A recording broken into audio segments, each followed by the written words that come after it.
cette idée-là de pratique numérique actuelle de l'espace et de la 3D.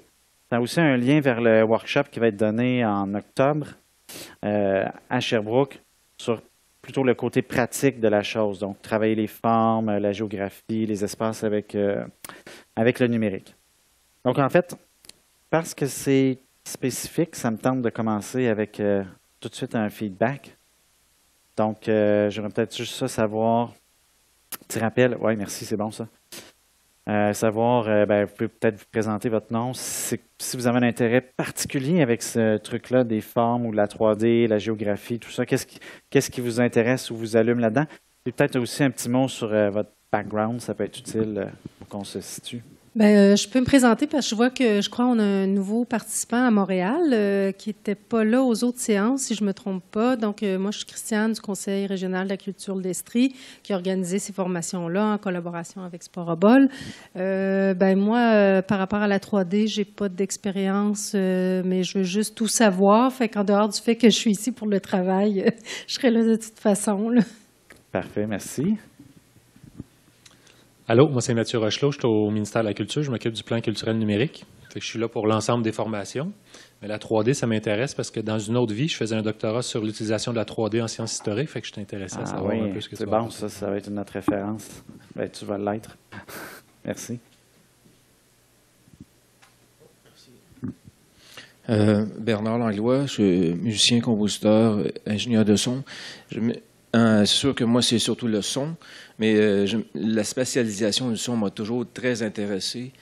J'aime que ce soit précis et en même temps intéressant. Et bon, ça dépend toujours des projets. Je travaille aussi beaucoup sur commande. Je ne fais pas que des créations, mais je travaille pour des clients et tout ça. Donc,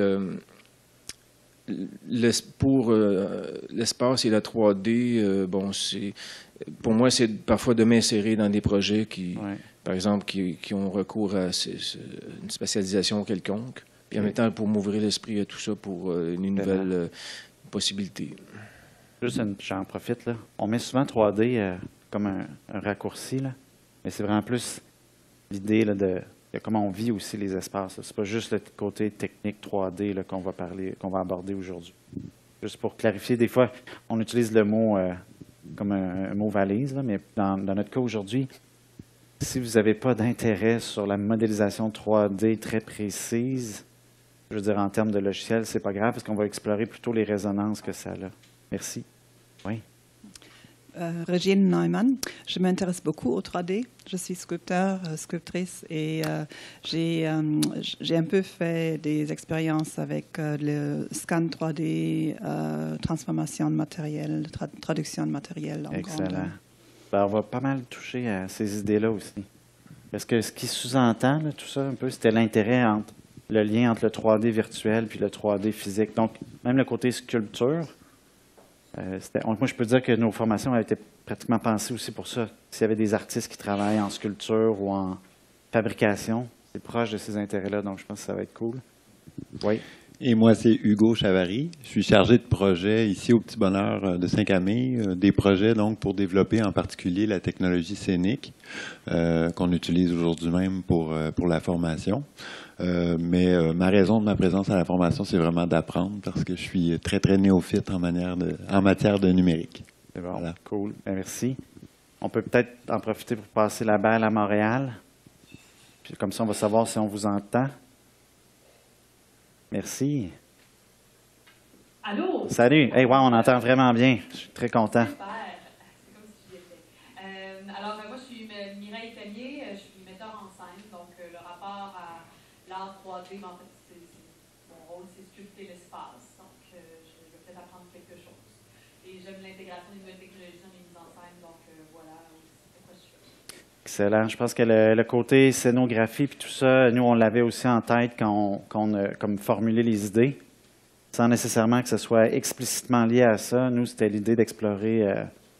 En fait, il y a tellement de disciplines artistiques où est-ce que la mise en espace est importante. Sculpture, oui, mais tout ce qui est scène aussi. Donc, c'est une bonne nouvelle. Je suis content qu'on ait diversité des pratiques. Merci.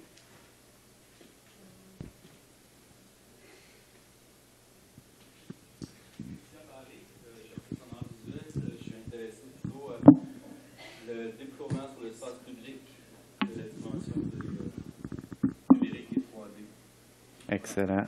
Oui, ça, c'est un bon point aussi. On va essayer d'aller chercher des feedbacks parce qu'il y a beaucoup d'expertise. Ça va être bien, là. Contrairement à hier, j'espère qu'on va peut-être plus faire sortir, justement.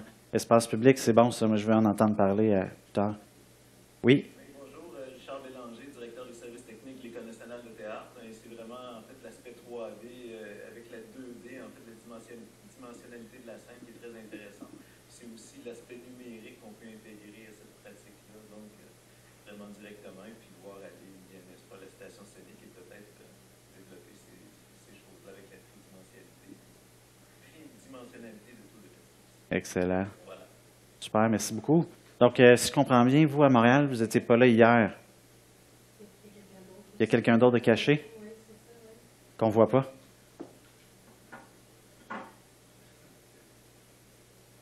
Oui, moi et Christian, on était là hier matin. Donc OK, on a OK. écouté de ta première partie. OK, bien, je suis content, salut. C'est bon. Parce que je voulais savoir, parce qu'il y a un tout petit peu de chevauchement que j'avais planifié selon qui allait être là, mais on pourra s'ajuster. Donc, dans le fond, on va y aller sans plus tarder. Dans le fond, hier, on a à peu près touché oui, c'était bien hier, hein, les 4 étapes, mais là, on va vraiment se concentrer plus, je dirais plus lentement aussi, sur ces idées-là, en fait, d'espace et de forme numérique. Puis, en fait, ce qu'on va voir, c'est le concept de 3 révolutions, 2 tournants. Donc, on va voir ça, en fait, comme espèce d'enjeu. C'est comme une façon d'interpréter qu'est-ce qui s'est passé dans les dernières années, où est-ce qu'on se situe. 3 révolutions, ça vient d'un auteur. 2 tournants, ça vient d'un autre. Puis après, on va considérer des exemples, puis des interprétations. Un de mes buts aussi, c'est d'essayer d'aller toucher des enjeux, je dirais, après le deep state, on pourrait parler des fois du deep tech. Donc, aller chercher des espèces d'enjeux un peu méconnus de la 3D, mais qui opèrent seulement dans les labs de recherche. Parce que personnellement, je trouve que ça peut être un point d'intérêt pour stimuler les œuvres, en fait. Vous voyez, moi, personnellement, si je fais une petite parenthèse, c'est que dans ma pratique artistique, qui touche toutes sortes de choses, j'aime bien cette idée-là d'aller fouiller, en fait, dans les endroits cachés des technologies pour qu'on peut même les retravailler puis les amener sous forme d'œuvre pour éveiller l'œil critique. Parce qu'il y a souvent beaucoup d'enjeux présentement qui se passent. On l'a vu hier avec Jean-Siane qui nous parlait des satellites secrets. Donc, des gros enjeux structurels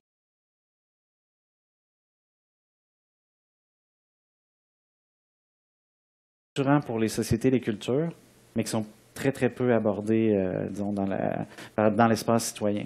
Donc, on va essayer d'aller chercher aussi justement des sujets qui font un peu peur, finalement, personnellement, je trouve, sur le 3D puis les enjeux futurs. Donc, c'est un peu le plan de la journée, avec 2 TED Talks aussi que je vais aller chercher sur des personnes qui sont vraiment bien établies sur le sujet.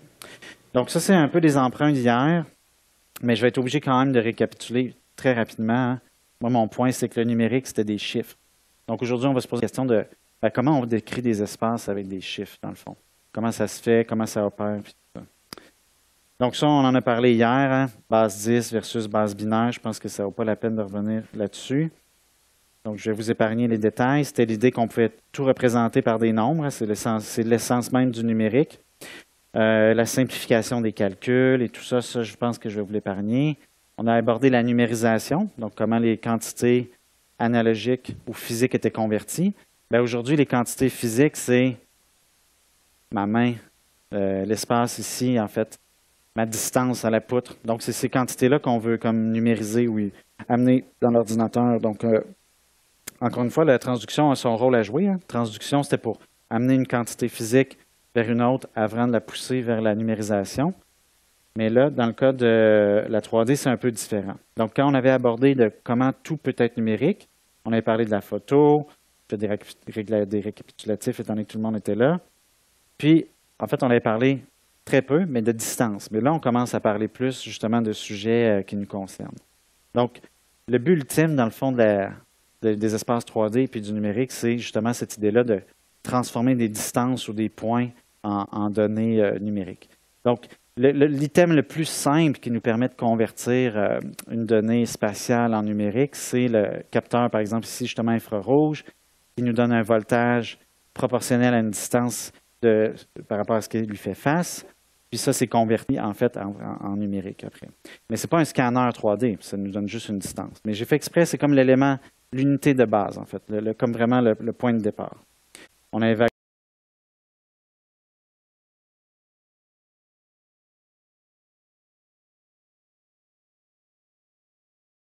évoqué après aussi tout ce qui était sur les échelles planétaires, des systèmes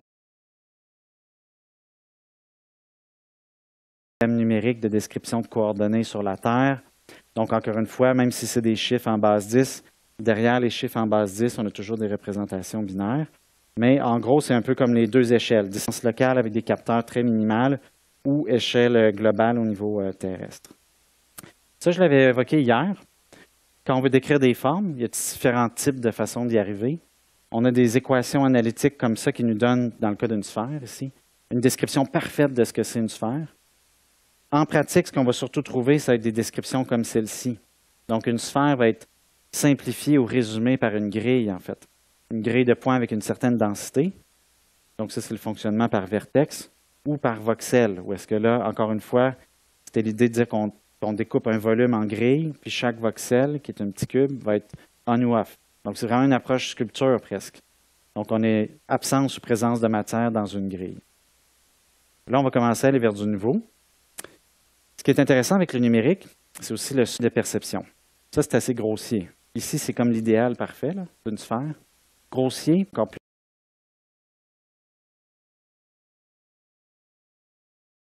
plus grossier. Mais il y a toute l'idée de résolution. Donc, évidemment, plus on monte la résolution, plus, en fait, les différentes formes de représentation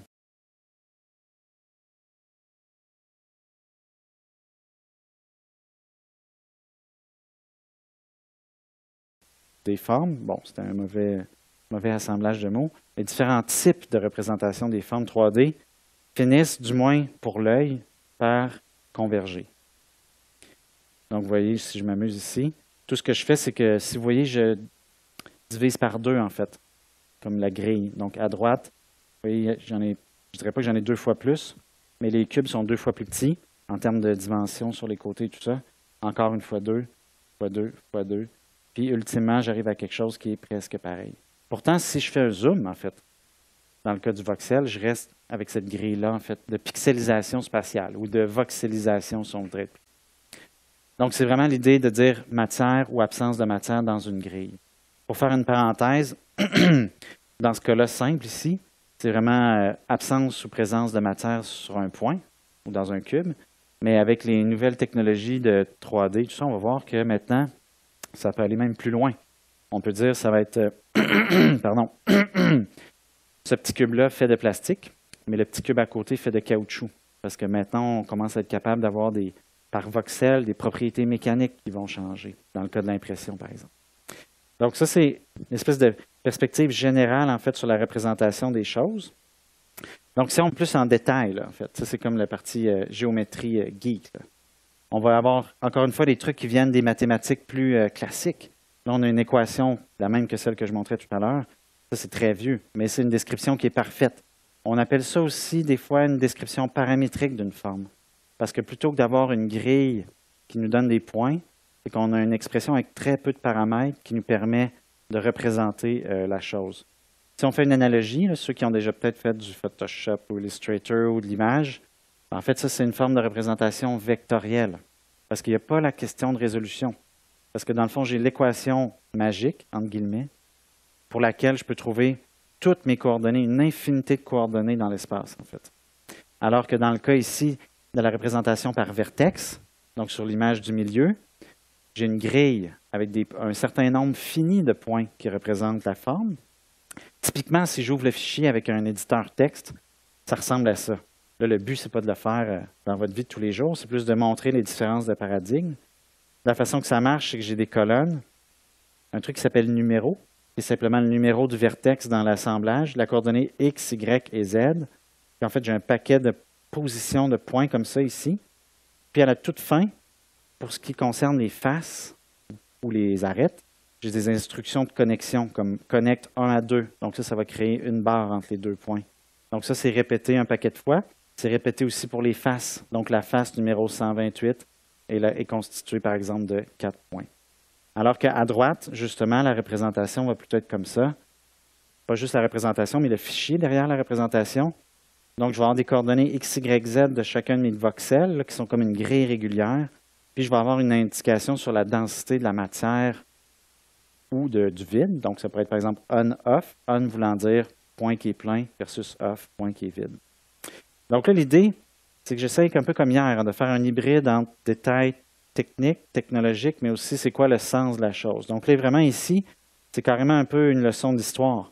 Les mathématiques des siècles derniers, les représentations par grille qui sont un peu plus récentes, puis les représentations par voxel qui sont on pourrait dire les plus d'actualité, en fait, les plus récentes.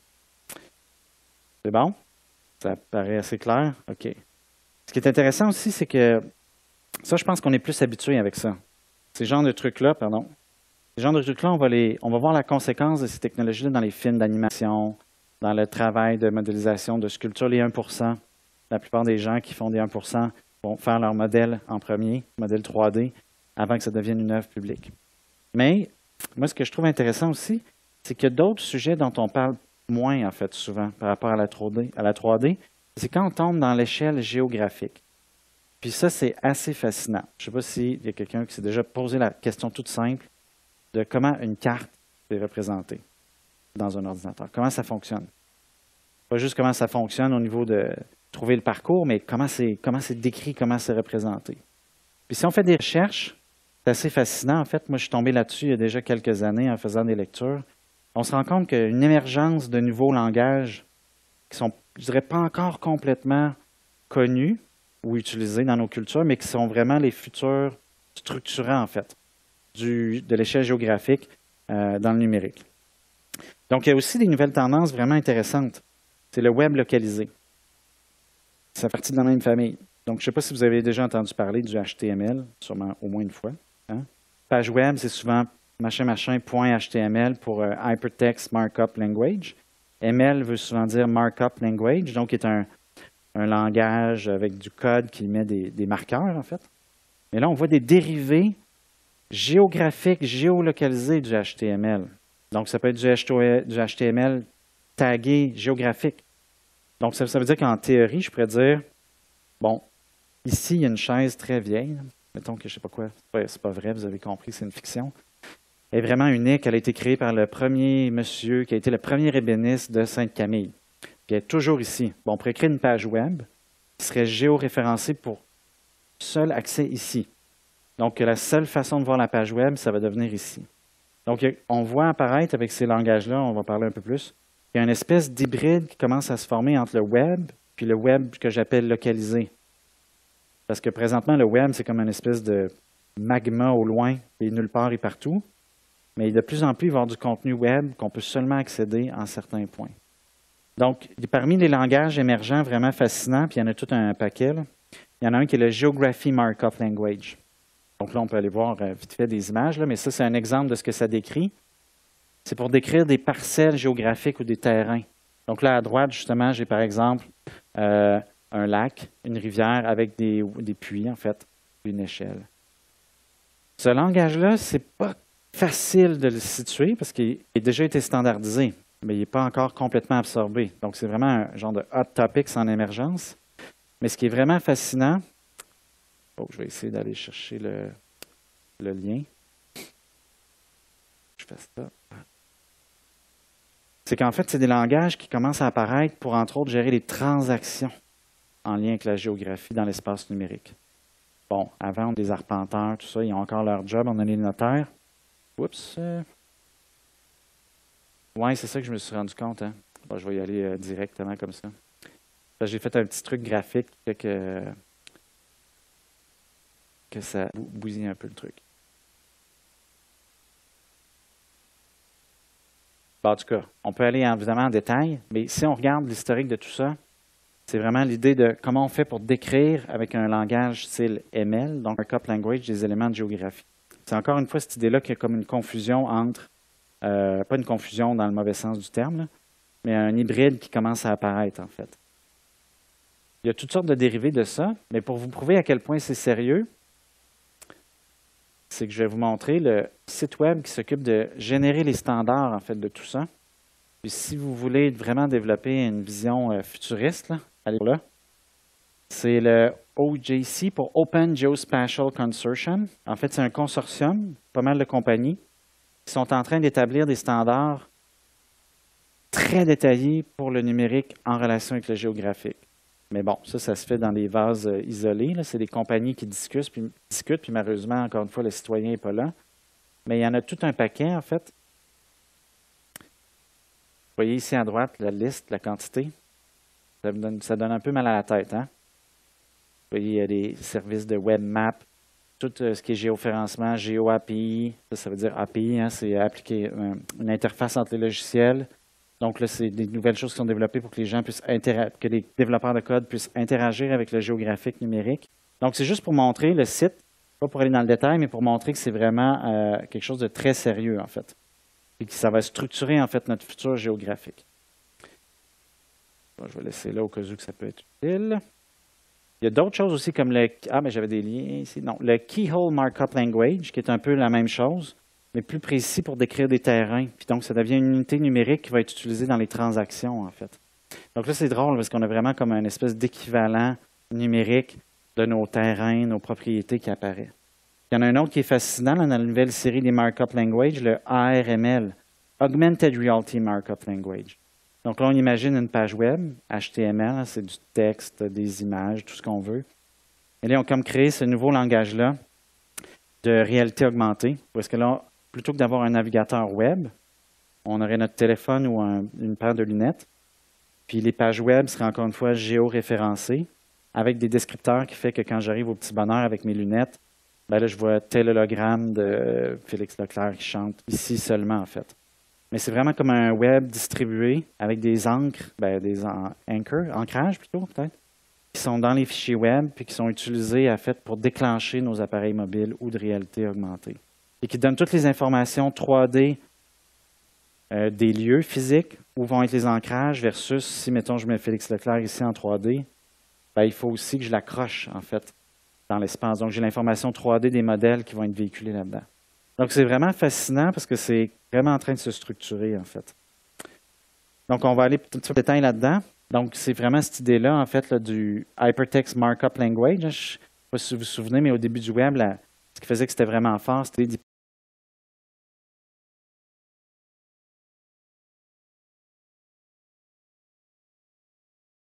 d'hypertexte, hein, qu'on avait des liens. Mais là, on pourrait avoir des liens qui seraient aussi augmentés de liens géographiques. Donc, on passe du web ML à la géographie ML. C'est des trucs qui ne sont pas clairs, faites-moi signe. Un petit exemple pour montrer à quel point le géographique et le web vont être intriqués. Un exemple de bout de code HTML. Je vous ai pris le plus petit que je n'ai pas pu trouver, en fait, OK? Mais il n'y a rien de compliqué là-dedans. Il y a toujours des petits signes comme ça, plus petits et plus grands. C'est simplement pour encadrer les marqueurs ou les informations. Ça dit une information au navigateur qui dit je te donne une information, mais affiche-la pas. Donc ici, on dit voici un document HTML.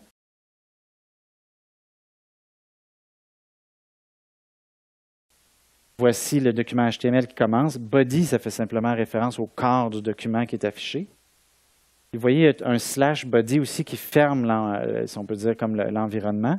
Puis ici, j'ai un truc tout simple, href, avec un lien web, puis c'est écrit « This is a link ». Donc, j'ai un tag href qui dit que c'est un lien web, puis je le ferme après avec \a. Donc, ça veut dire que si quelqu'un cliquait sur « This is a link », on irait sur w3schools.com. Donc, ça, c'est comme le HTML le plus minimal, mais il n'y a aucune information, évidemment, liée au géospatial. Ben, le GML, vous voyez, ça ressemble au HTML dans sa structure. C'est juste que c'est comme, en plus d'être web, en plus d'être hypertexte, là, on vient introduire des données graphiques. Ça, c'est vraiment fascinant.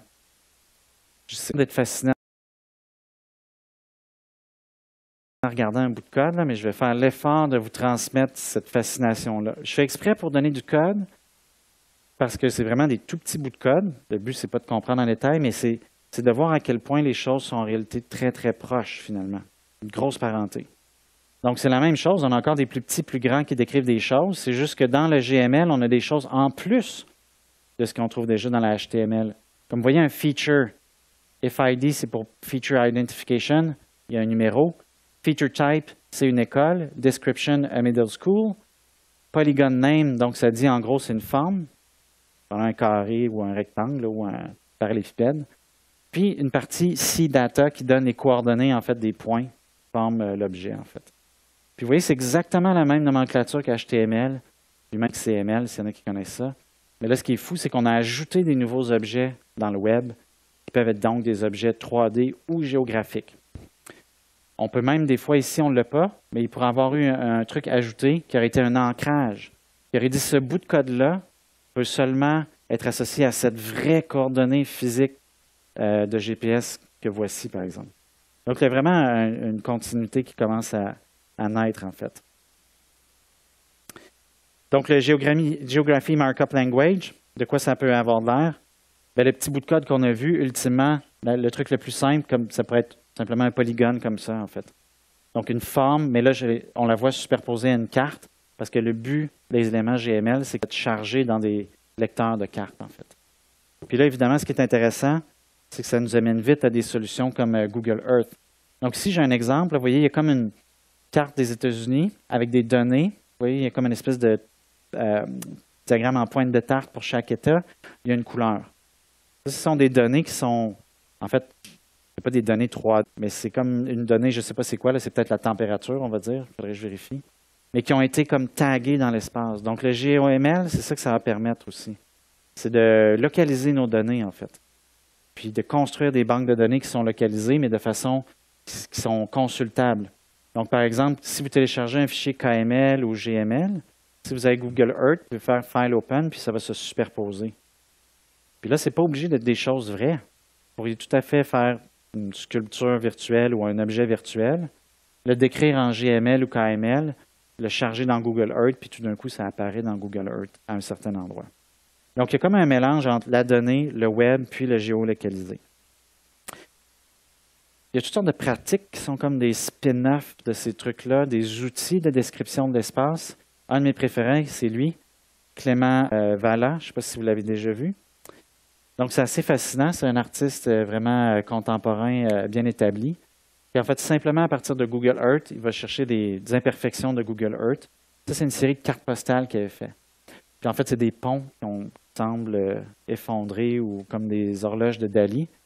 Puis en fait, c'est un exemple de pratique qui va vraiment chercher une espèce de perspective critique sur toutes ces technologies-là de géolocalisation, de cartographie.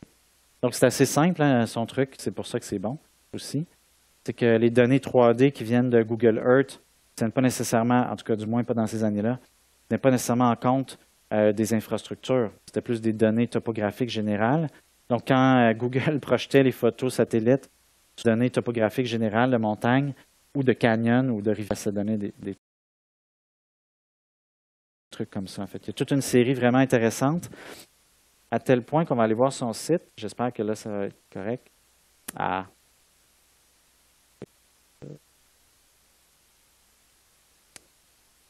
C'est bizarre parce que ça marchait. Ah oui, j'ai compris pourquoi ça ne marche pas. Je m'en excuse. C'est que j'ai transformé mes Google Slides en PDF, puis visiblement, c'est là que ça n'a pas marché. Donc, c'est un artiste vraiment qui s'intéresse justement à ces liens-là entre le géographique, la représentation numérique géographique, puis des formes. Donc, je vais juste vous montrer quelques exemples vraiment drôles. Donc, par exemple, ici, des pneus. On va essayer d'aller zoomer un peu.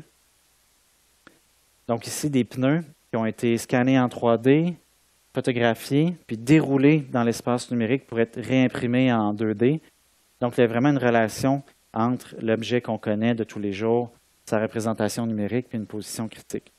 C'est vraiment un artiste que moi, je conseille là, sur ce thème-là, en fait, des formes et de la 3D.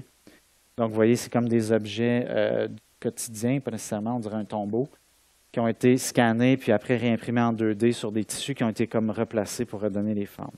Donc, c'est vraiment un artiste pertinent sur les formes et le numérique, mais il est vraiment surtout connu pour les cartes postales ici, Google Earth Postal Card. Population numérique, ça c'est encore un espèce de retour hier. Si on est dans le numérique, on a vu que tout devenait mathématique. Donc, je vous épargne le détail, là, mais en gros, on avait dit que les couleurs pouvaient être décrites par des chiffres, que donc le mélange des couleurs pouvait aussi se faire de façon mathématique.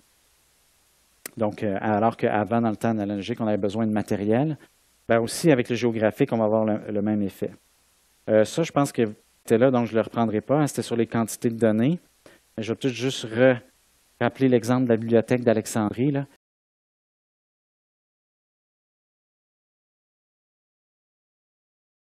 Que finalement, en termes d'occupation de l'espace, de nos jours, c'est quand même une statistique hallucinante.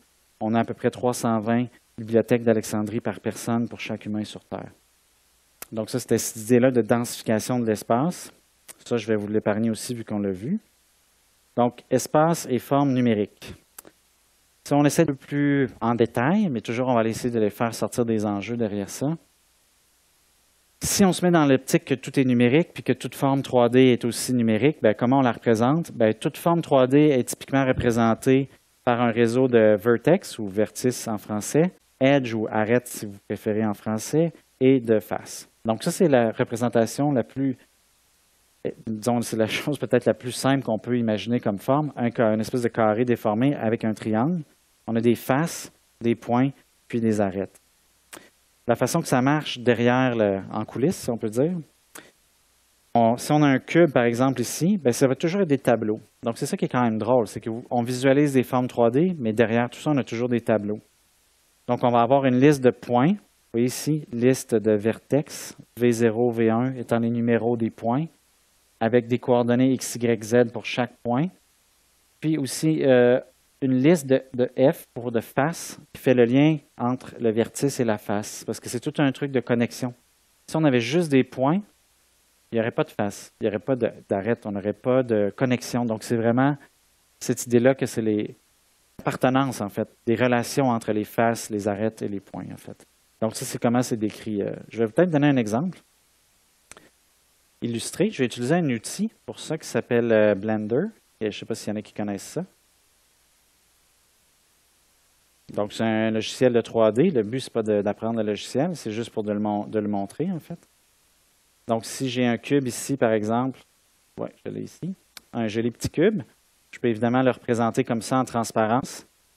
Mais en réalité, si je regarde mon cube et si je vais à l'intérieur de mon objet cube, en fait, ce qu'on voit, c'est qu'on a des faces. Vous voyez ici, des vertex. J'en ai choisi un qui est orangé ici. J'en ai un autre ici. Mais entre les deux, j'ai aussi une arête. Donc, ça, c'est un objet qui est en blanc ici. J'espère que vous voyez bien, que j'ai choisi. Puis, évidemment, on a aussi des faces, qui est, par exemple, choisi ici en orange pâle, ou ici, ça va être plus évident sur le dessus. Donc, vous voyez, ultimement, c'est qu'un assemblage de tout ça, en fait. Puis, ça peut être assez drôle parce qu'on peut s'amuser à tout visualiser. Attendez un petit peu. On va aller chercher ça. Vous voyez ici, là, j'ai rajouté, par exemple, des données cachées. Donc, je vais avoir, là, j'en ai peut-être un peu trop. On va y aller un petit peu plus doucement. Donc, vous voyez, je peux avoir les numéros de face en noir. J'ai les angles qui sont indiqués. 90 degrés. La longueur des côtés. Donc, il y a toutes sortes d'informations. Ça, c'est la longueur des côtés, les petits 2. Donc, on a toutes sortes d'informations cachées dans les objets 3D, mais ultimement, la 3D qu'on visualise à l'écran, c'est juste une réinterprétation de toutes ces choses-là qui sont derrière la façade visible. Ça marche? OK. Ça veut dire que tout objet va être représenté par quelque chose comme ça, finalement. Bien, pas tout objet, là, mais disons dans les tendances les plus courtes. Certains nombres de points, certains nombres de faces et de vertices qui vont en fait créer une espèce de maillage qui englobe l'objet. Donc là, j'ai pris un petit exemple assez simple. J'en ai un autre ici. Théière, en fait.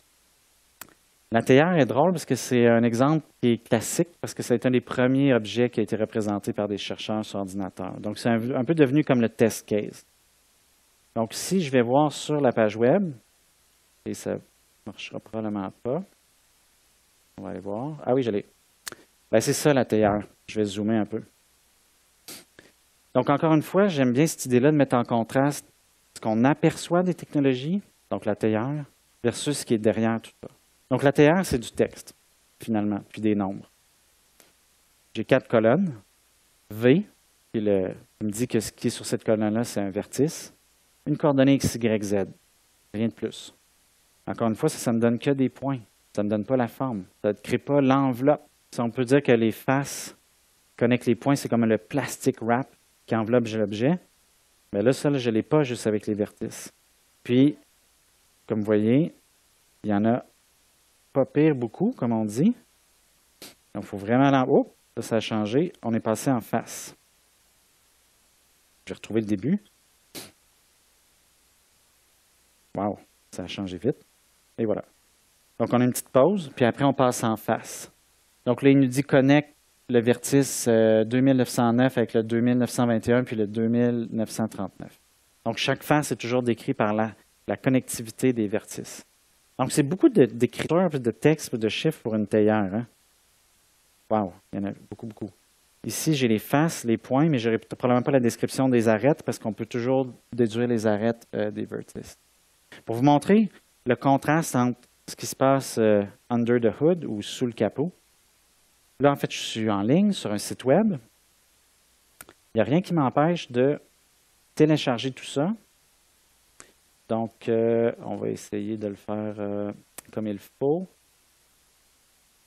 Ici, là, je suis avec Firefox.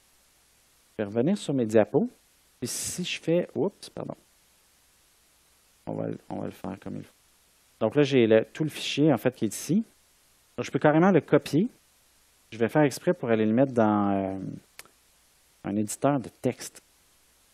Bon, j'aurais pu sauvegarder le fichier, mais là, j'y vais à la main.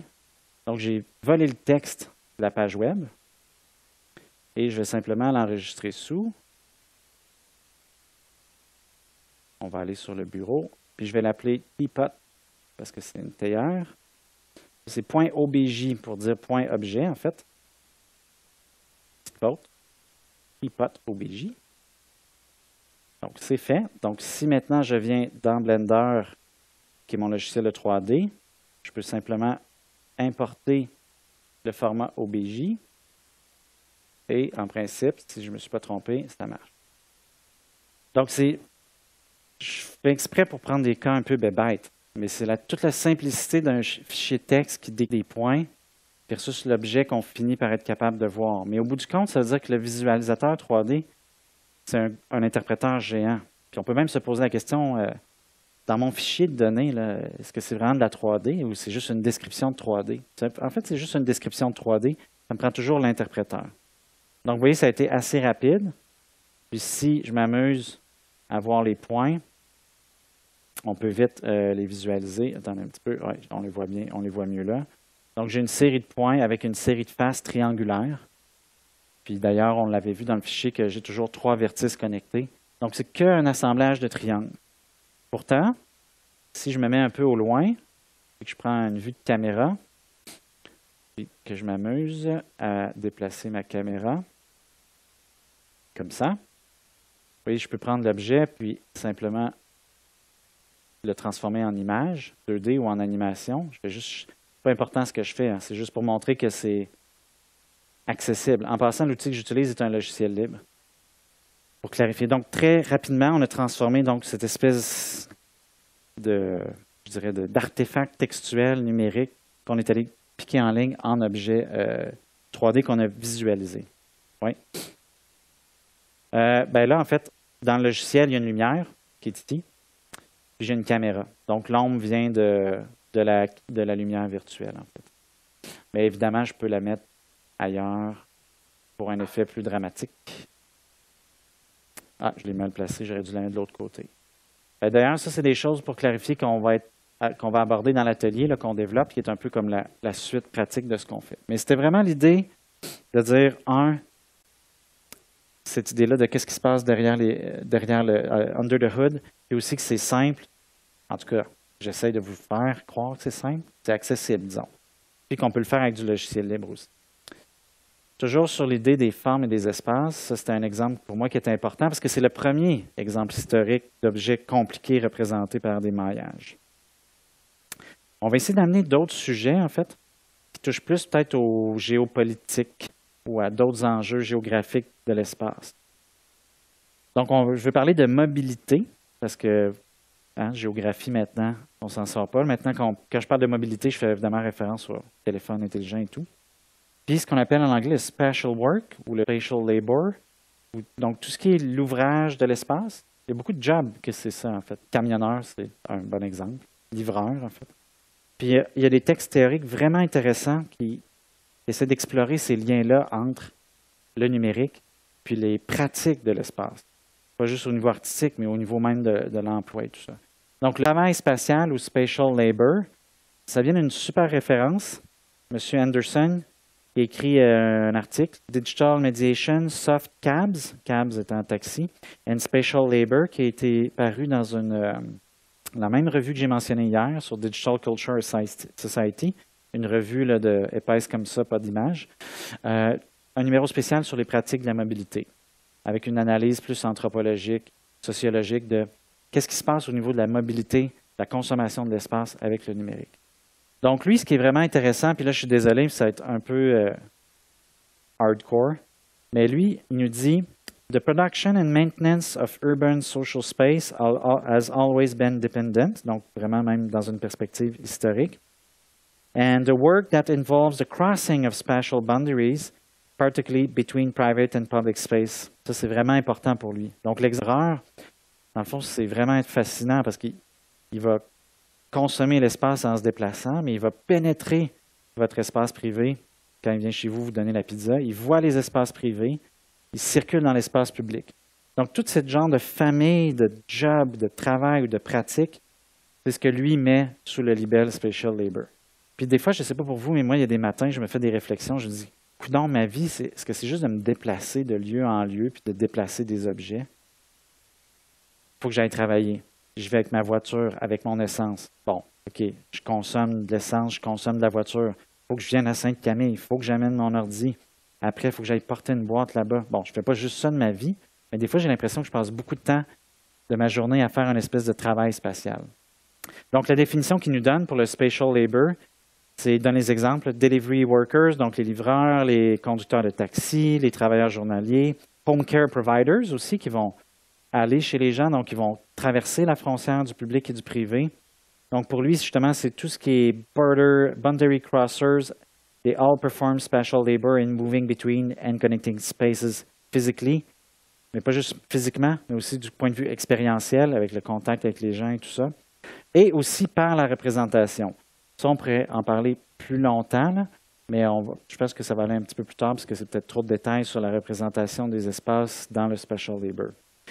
Un des cas qui est très, très, très évident, ça va être tout ce qui est Uber, en fait, qui a complètement changé, évidemment, là, la pratique du taxi, mais aussi la pratique de l'expérience de l'espace, en fait, puis de la représentation même de l'espace, parce que Uber ou même Google Maps nous offre une autre façon, toute nouvelle, en fait, de voir l'espace par rapport à l'histoire passée. Il y a des trucs comme Uber, hein, on peut le voir comme utilisateur, vous avez peut-être l'application sur votre téléphone, mais encore une fois, si on va un peu plus loin, si vous avez du temps à perdre, mais peut-être que ça va vous déprimer, allez voir Uber People, qui est comme ils ne peuvent pas se syndiquer, mais Uber People, c'est un site web ou un forum où est-ce que les gens d'Uber parlent de leur vie. Qu'est-ce qu'ils vivent, leurs problèmes, pourquoi. Ça va probablement vous décourager d'utiliser Uber. Donc, il y a toujours les deux en parallèle. Donc, il y a des communautés nouvelles, en fait, de nouvelles formes de travail avec le spatial labor qui émergent.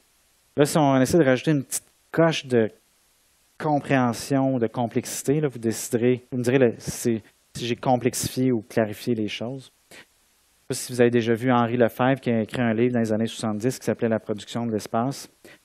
Assez obscur comme ouvrage, il faut quand même y aller et être motivé pour y arriver.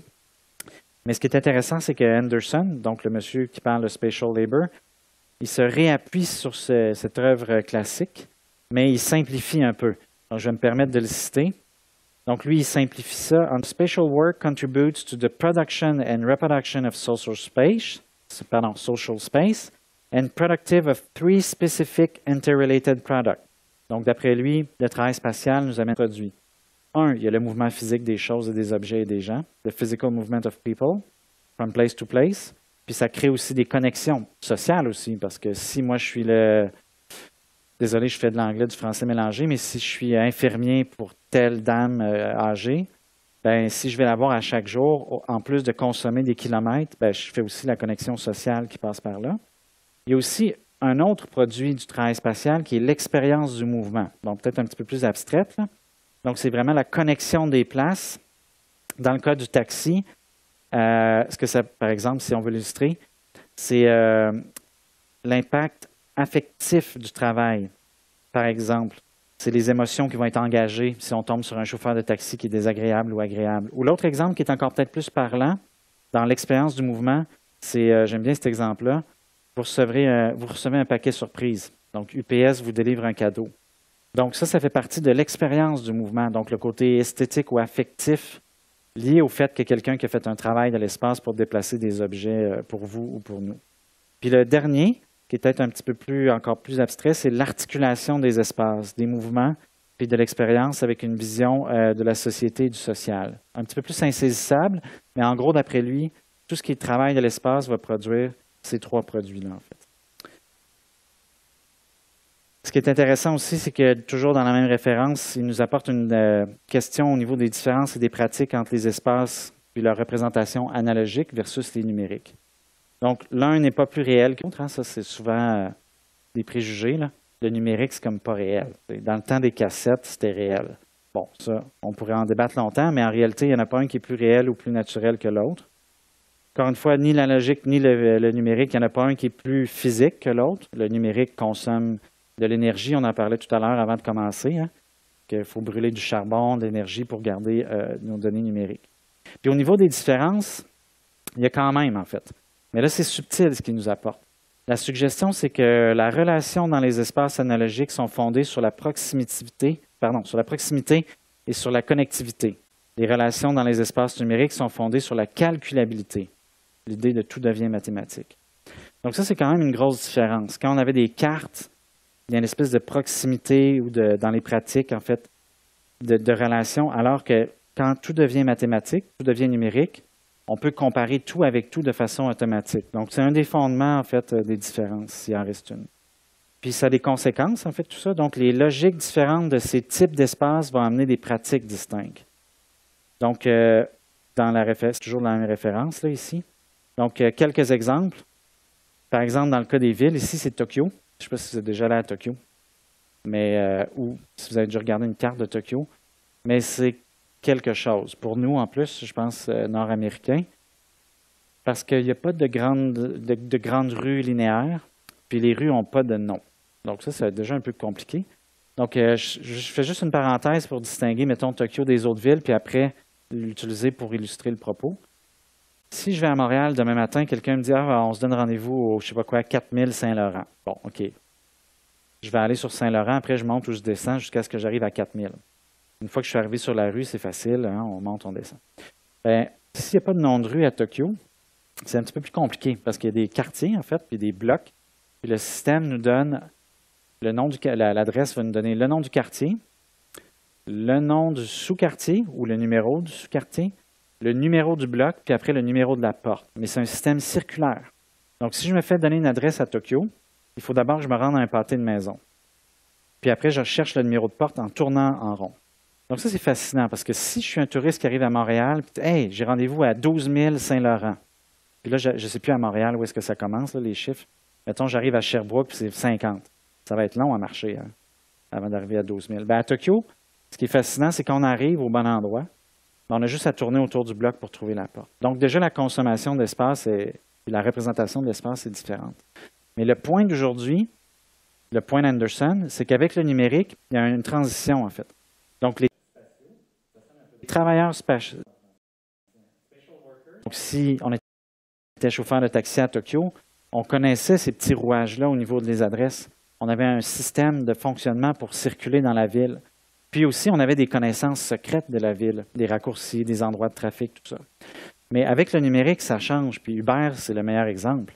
C'est que maintenant, Uber, quand vous faites commander une course, c'est Uber qui dit la course au chauffeur de taxi. Donc, il y a une espèce de décision centralisée. Puis le savoir occupationnel qui était propre, hein, qui pratiquait l'espace, a été décentralisé, délocalisé pour être centralisé à Silicon Valley. Donc, tout ce côté-là, comme ce que lui appelle l'auto-ethnographic image of the social space of the city, qui est un peu comme en disparition. Donc, si je prends le cas du taxi Uber, c'est à peu près ce que j'ai raconté. Ici, j'ai plus un exemple qui vient de Londres. Donc, il semblerait que dans la culture des taxis de Londres, en tout cas, les gens utilisaient même cette expression-là, de knowledge, en eux. C'était quelque chose de très précis. Et c'est pas n'importe qui peut devenir chauffeur de taxi à Londres. J'essaie de m'imaginer, puis je me sens pas bien, j'essaie de penser, là, je sais pas pour vous. Donc, c'est justement une connaissance qui est tacite, détaillée de la base spatio-temporelle nécessaire pour naviguer dans la ville. Puis justement, dans ces genres de représentations-là, ce n'est pas des choses qu'on peut partager parce que le savoir est dans les gens, en fait. Donc, avec les plateformes numériques de gestion du travail spatial, il y a Uber, mais il y a Uber Eats. Je pense qu'aux États-Unis, il y a même des trucs justement pour le healthcare à domicile. Donc, une espèce de similaire, c'est une plateforme centralisée. Un client qui dit j'ai besoin d'un Uber, j'ai besoin d'un Uber Eats, j'ai besoin d'un infirmier. C'est la plateforme centralisée qui va donner les instructions. Bien, il y a comme une espèce de perte de cette connaissance-là. C'est-à-dire que les travailleurs spatiaux, ils n'ont plus besoin de développer le knowledge dont les chauffeurs de taxi de Londres faisaient référence. Donc, tout passe par les instructions via l'interface de l'application. Donc, ça, c'est exactement l'exemple de ce que voit notre chauffeur de taxi Uber quand on l'appelle. Spatial labor, ce n'est pas fini parce que c'est vraiment un sujet chaud. Donc, toujours cette idée-là que les logiques différentes de ces types d'espaces vont amener des pratiques distinctes. Lui, il précise, toujours Anderson, « Digital mediation of spatial work. By means of this digital mediation, spatial workers become constantly trackable, petite faute, with an analyzable data trail. » Ça, c'est aussi une caractéristique, c'est qu'à peu près tous nos mouvements maintenant sont catalogués. Jean-Siane l'évoquait hier, très, très bien. Donc, ça va aller chercher tout cet aspect-là. En fait, tout est traqué, tout va pouvoir être noté. Puis du coup, si on regarde l'exemple dont je parlais, Uber People, en général, les gens s'en plaignent beaucoup aussi. Ça a une pression sociale énorme. Donc, ce désir-là de satisfaire le client, parce que le problème, c'est que le patron, Uber Central, peut évidemment pénaliser des chauffeurs.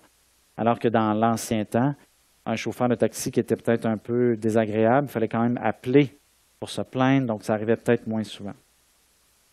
Donc, c'est vraiment l'insertion des mobile labor platforms dans la relation entre les conducteurs et les passagers qui a créé aussi une nouvelle chose que lui appelle le Algorithmic Management and Control. Donc, parce que tout devient numérique, toutes les transactions spatiales, tout le travail des special workers peut aussi être comptabilisé puis contrôlé. Ça, c'est la référence, toujours la même revue, numéro complet sur le Mobile Digital Practice, qui est vraiment fascinant. Je viens de réaliser ce détail, je vais juste vérifier, parce que hier, Jean-Siane nous a parlé de toutes sortes de choses, puis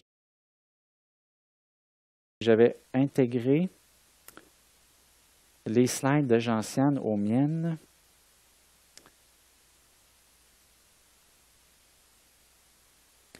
Pour faire des liens avec ce qu'il nous avait dit, mais je pense que j'ai rêvé que je le faisais. C'est pas grave. C'est l'idée, par exemple, qu'elle avait abordée aussi là, avec plusieurs de ces exemples. Donc, si on continue, 3 révolutions, 2 tournants. Ça, c'est quelque chose que je vais aborder plus en détail. S'il y a des avis, réactions, faites signe, s'il vous plaît, je vous en supplie. Donc, 3 révolutions, 2 tournants. Donc, 2 sources de ce côté-là. Le premier, c'est cette idée de 3 révolutions dans le numérique en lien avec l'espace, la matière qui nous entoure. La référence ici, c'est Gershenfeld. C'est un TED Talk. Je pense que si on a du temps, on pourrait peut-être même le regarder. Ce monsieur-là, c'est lui qui a inventé les Fab Labs, le concept du Fab Lab. Je ne sais pas si vous avez déjà entendu parler de ça. Makerspace et tout ça. Fabrication 3D, machin. Dans son TED Talk, il y a quelque chose de vraiment fascinant, en fait. Puis encore une fois, c'est comme une des variantes du numérique qu'on a trop souvent tendance à résumer en un seul mot qui est le numérique. Bien, d'après lui, il y a eu 3 révolutions, de haut en bas. La première, ça a été la communication numérique. Donc, on passe de la communication analogique à la communication numérique. Donc, petit téléphone à roulette, voltage envoyé par les fils, on décroche, le voltage devient son. En 1945, on commence à voir apparaître les premiers téléphones numériques, pas pour le commun des mortels, mais les technologies se développent. Là, ce qui est particulier, c'est que c'est juste la communication qui est en jeu. Il n'y a pas nécessairement de calcul, juste la transaction de données. C'est plus tard, vers les années 50, que les ordinateurs analogiques, je l'avais évoqué hier, sur quand on envoyait des trucs sur la Lune, c'était ça un ordinateur analogique. Dans le fond, des composantes électroniques analogiques qui imitent des opérations mathématiques. On est arrivé à l'ordinateur numérique autour des années 50. La seule différence, c'est qu'il n'y a pas de fil. Mais au bout du compte, ça reste des gros racks. Donc ça, c'est quand même, il y a une différence là, en termes de... C'est pas exactement la même chose de parler de communication que de parler de calcul. Puis, celle qui nous intéresse le plus aujourd'hui, c'est la révolution de la fabrication numérique. Ça, c'est vraiment un truc qui est assez fascinant. Oui, c'est les impressions 3D, oui, c'est les scans 3D, mais ça va au-delà de ça, puis ça change, en fait, aussi, encore une fois, les paradigmes. Si j'essaie aussi de donner un exemple, peut-être pour encore plus simplifier ça, c'est qu'il y a quand même des phases importantes dans la technologie puis les coms. OK? Je vous donne une idée. Au tout début de l'électrification de tout ce qui nous entoure, dans le cas des premiers synthétiseurs, donc pour faire un son, avec une machine sans cordes, sans vent, tout ça, le signal qui était celui qu'on entendait était en fait aussi le signal d'alimentation de la machine. Donc la puissance, le power, l'ampérage, le wattage était aussi porteur dans l'information. Et ça, c'est subtil. Ça veut dire qu'au tout début de l'électrification et de la communication, puissance, signaux, même chose. Ce n'est pas découplé, c'est ensemble. Il n'y avait pas d'alimentation 120 volts, 60 Hz. C'était les tout débuts. Mais après, le premier découplage qu'il y a eu, c'est ça. C'est de dire, bien, l'information, ça n'a pas de sens que ce soit dans le même système électrique que la puissance. Là, on voit apparaître des trucs comme ça, où est-ce qu'on a là, je pointe la prise électrique, là, pour ceux qui ne voient pas à Montréal. C'est qu'on a eu un premier découplage, c'est-à-dire que tout ce qui était alimentation en puissance des circuits électriques venait d'un réseau fixe. Puis la puissance, le jus, le watt, le power, ne contenait pas d'information. L'information a été réduite à des plus petits voltages, des plus petites puissances qui, elles, circulaient librement dans les circuits au-dessus de l'infrastructure de puissance. Puis avec le numérique, c'est aussi un peu ça qu'on voit. C'est que de plus en plus, l'information est comme détachée. C'est pour ça que ça nous donne un peu l'impression que le numérique, c'est volatile, puis c'est pas matériel. Mais c'est juste que l'information est comme découplée des infrastructures qui permettent le numérique. Dans le fond, un disque dur, il peut sauvegarder des MP3, de la musique ou ce que vous voulez. L'infrastructure est la même, puis l'information est devenue volatile. Mais dans cette phase-là, ce qui est vraiment fascinant avec la fabrication numérique, c'est que ça change beaucoup de choses, notamment par rapport à l'ère industrielle du siècle passé. Puis là, on va y aller. Mon autre référence par rapport à ça, en fait, tout ce qui est fabrication numérique et tout ça, c'est ça, ces trois révolutions.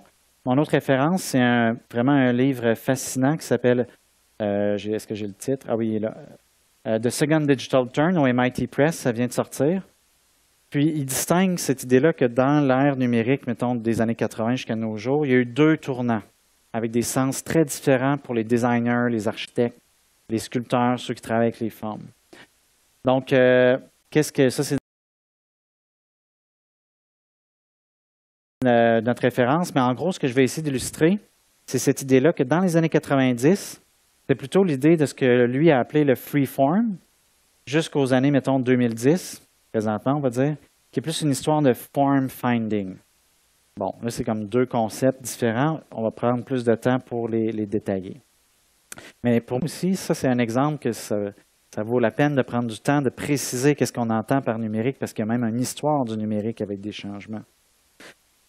Donc, le freeform, lui, ce qu'observe cet auteur-là, qui vient justement du design et de l'architecture, cela dit en passant, il dit en fait, le numérique a été adopté par les architectes, donc ça, c'est quand même des artistes de l'espace, dans les années 90. Puis, à ce moment-là, c'était une technologie qui était faite pour produire des variations, pas des copies identiques. Des choses qui étaient customisées puis pas standards. Donc ça, c'est une grosse différence avec l'ère de la fabrication, disons, avant le numérique. L'ère industrielle était caractérisée par des objets standards, par des objets reproduits en série. Donc on faisait un plan avec un crayon puis des machins puis des règles. C'était long de faire un plan technique dans ce temps-là. Fait qu'il n'était pas question que chaque plan pour chaque client soit différent. Mais avec le début du freeform, les architectes se disent « Hey, on pourrait commencer à faire des buildings plus singuliers. » Puis on le voit hein, quand on se promène dans les grandes villes, les fameux buildings avec toutes sortes de formes un peu plus bizarres. Ça commence à apparaître dans ces années-là, parce qu'entre autres, il y a la courbe de Bézier qui apparaît dans les logiciels d'architecture. Donc, tout soudainement, l'architecte peut arriver avec des espèces de formes libres qui n'ont pas existé avant. Donc là, il y a une matérialisation dans l'architecture d'une caractéristique d'un outil du numérique 3D qui devient objet architectural après. Ce qui est intéressant aussi, c'est que, toujours selon la même référence, là, les économistes et les technologistes à ce moment-là, technologues, pardon, ont commencé à parler de l'idée de mass customization. Ça fait un lien très, très fort avec Jean-Siane. Je m'en suis rendu compte hier quand, je ne sais pas si ceux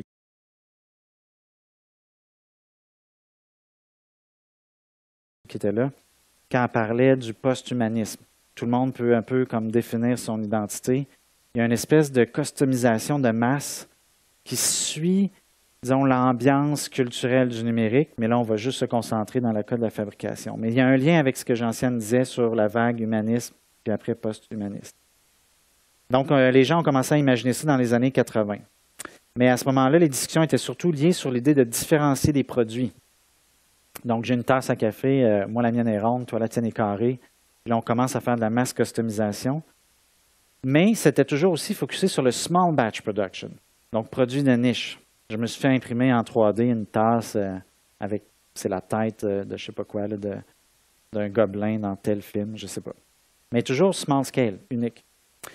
Puis c'était une façon de mitigate, c'est donc de réduire l'échelle de cette idée-là d'échelle de produits de masse, mais sans vraiment abandonner la logique technique derrière ça.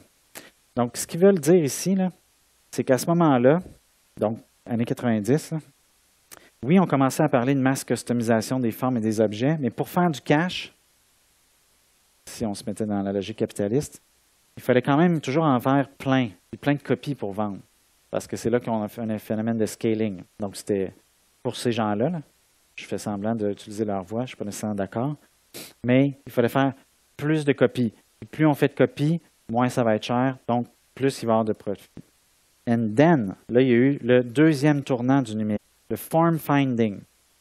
Le freeform, c'était l'idée, justement, que je disais un peu de créer des courbes et tout ça. Le form finding, c'est vraiment différent. Dans les années 90, les premières générations de ce que lui appelle les digitally intelligent designers, donc des designers qui commençaient à vraiment comprendre les enjeux du numérique, il y a une idée simple et drastique, que le digital design et le digital fabrication should not be used to emulate mechanical mass production, but to do something else. C'est simple, hein, mais c'était une bonne idée, parce que souvent, en général, au niveau des générations technologiques, on voit très souvent que quand les nouvelles technos arrivent, on prend le modèle culturel de la techno d'avant et on fait des décalques comme ça. On a comme cette maladie-là, nous les humains. Ils se sont dit, il faut imaginer, dans le form finding, des processus qui sont nouveaux en termes de design et d'architecture, puis qui feraient des choses qu'une ligne d'assemblage industrielle ne pourrait pas faire. Donc, une des choses qui avait été constatée, c'est que la fabrication numérique ne va pas utiliser de matrices comme dans l'ancien temps, là, des moules et des choses comme ça. Cast, stamps, dies, bon, je pense que c'est aussi une genre de matrice qui pilonne des choses. Puis, c'est ça qui est important. C'est que parce que ça n'utilise pas de moule, bien, en fait, ils se sont dit, bien, dans le fond, le scaling, là, comme on dit dans le business pour faire du cash, il n'est plus dans l'idée de réutiliser le moule. Parce que dans l'ancien temps, le moule, ça coûtait des fortunes. Hein. Si je faisais faire un moule à 2 millions, il fallait que j'en fasse beaucoup des petits verres en styromousse pour rentabiliser mon moule de verre en styromousse. Je simplifie, là, je ne suis même pas sûr que c'est fait avec un moule, mais vous avez l'idée. Puis là, ce qui est intéressant, c'est que les designers se sont dit, bien, dans le fond, on n'a plus ça. Donc, on est libéré de ce besoin-là du scaling à l'échelle industrielle qui, dans le fond, est la base de notre vie entourée d'objets, en fait, qui vient de l'industrie. Donc, ce qui est arrivé, en fait, c'est qu'au début des années 90, oui, c'est les designers et architectes qui ont commencé à utiliser les brand new machines to implement the old science we knew. In a sense, we carried all the science we had over to the new platform we were just discovering. Donc, c'est un peu cette idée-là là, qui transposait les vieilles façons de faire aux nouvelles, mais réalisait plutôt qu'il fallait qu'ils fassent quelque chose de nouveau. Comp, je ne sais pas pourquoi il est incomplet, je suis désolé. Mais il fallait aborder ça de façon différente. Il fallait se libérer aussi de cette espèce d'emprise-là, de la vision industrielle, du design et de tout ça, en fait. Puis il y a peut-être une petite analogie, en fait. Je vais aller ici, l'analogie. Donc, ça veut dire que dans les tournants, on passait du mass production industriel et d'une économie d'échelle à la fabrication numérique. Qu'est-ce que ça veut dire? Bien, il y a quelque chose de vraiment fondamental. Puis là, je coupe, là, j'essaie de faire une espèce de passe de twister gymnastique pour nous ramener, quand je vous représentais la sphère avec des voxels, vous vous souvenez, au début? Ben, c'est ça ma motivation. Chaque voxel, s'il est imprimé,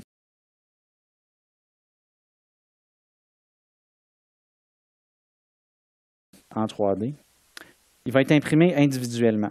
C'est-à-dire que le 3D printing does not involve any reusable cast, moule, etc. to make any voxel generated volume identical to any other, regardless of scale and size. En 2 mots, là, si j'imprime un objet 3D, 2000 voxels de matière, la forme n'a pas d'importance sur le coup. Je ne sais pas si vous voyez, là, mais là, il y a un gros changement de paradigme. Avant, on avait le moule qui formait la forme. Maintenant, j'ai un fichier numérique qui décrit une tasse à café en voxels. Peu importe la forme de la tasse, tant qu'il y a le même nombre de voxels imprimés, si je fais 1000 tasses différentes, mais qui ont toutes 1000 voxels de matière, le coût est le même, ou presque le même. C'est sûr que peut-être qu'elle va prendre un petit peu plus d'électricité parce que le moteur est allé un peu plus loin, mais grosso modo, l'impression 3D, la fabrication 3D, la fabrication numérique, pardon, puis le Second Digital Turn, c'est comme un coup de poing d'en face de l'ère industrielle, en fait. Ce qui est vraiment fascinant, c'est qu'on aurait pu, si on était des devins, avoir vu ça venir. Parce que maintenant, with 3D prints, c'est exactement ce qui s'est passé avec le laser printing des années, je ne sais pas quand exactement c'est arrivé, là, mais on va dire 20-30 ans. C'est-à-dire que dans le monde de l'impression, avant, quand on faisait un livre, ça coûtait cher, il fallait on créait des matrices avec du métal, puis on pressait ça. Bon, beaucoup d'années après, quand le laser printing est arrivé, là, les gens ont réalisé qu'imprimer un livre de 100 pages, peu importe le texte, c'est le même coût. Parce que c'est comme une donnée numérique envoyée à une imprimante qui la sort. Donc là, encore une fois, la nécessité de faire un scaling, au sens économique là, du terme, s'effondrait, puis on pouvait faire des livres customisés ou individualisés au même coût. Donc, imprimer 100 livres différents de 200 pages, 100 textes différents, c'est le même coût qu'imprimer 100 textes pareils. Mais avec la fabrication numérique, c'est un peu le même genre de paradigme qui arrive. Donc, at the same unit cost, we can 3D print any given volume. C'est ça qui est le facteur de coût. De n'importe quel matériel au même coût. Bon, évidemment, si vous imprimez en or ou en plastique, ce ne sera pas le même coût, là, mais c'est vraiment le volume qui détermine le coût. Et il y a aussi l'idée de résolution, mais ce n'est pas la géométrie, ce n'est pas la forme. Donc, ça, moi, c'est quelque chose qui me fascine vraiment. Donc, la conclusion, lui, de toujours M. Carpo, sur le Second Digital Turn, c'est qu'on s'en va vers une société non standard. Et plus j'y pense, plus je trouve qu'il a raison, en fait. Les standards industriels, là, avant, qui disaient telle vis, là, c'est la numéro N6, quelle longueur, ASME pour le clou, le machin, les poutres de construction. C'était nécessaire d'avoir une société qui était standardisée parce qu'on fonctionnait avec des processus industriels de fabrication. Mais si on pousse bon, OK, là, je vis un peu dans le futur, là, mais si on pousse le complexe, pas le complexe, mais le concept de la fabrication numérique à ses extrêmes, en fait, c'est le parfait attaquant, si on peut dire, de cette idée-là de production de masse des objets. Donc, au lieu d'être dans cette idée-là de production en série, on peut imaginer non-standard seriality in digital making with digital mass customization.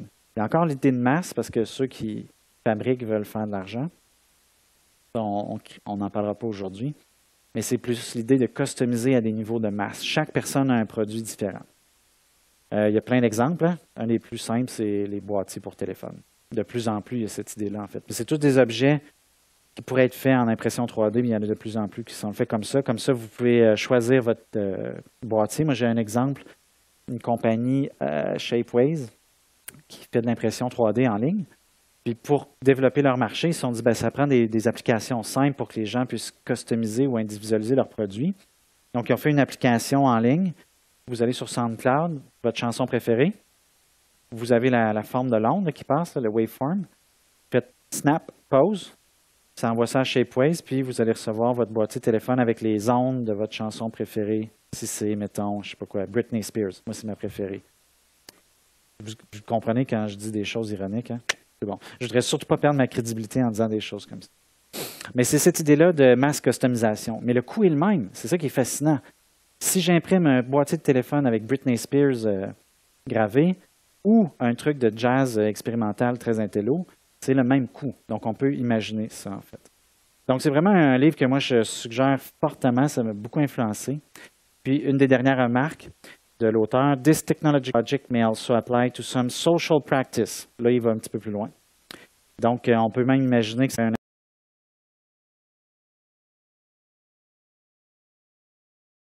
impact social, where no material production is involved and with similarity disruptive practice.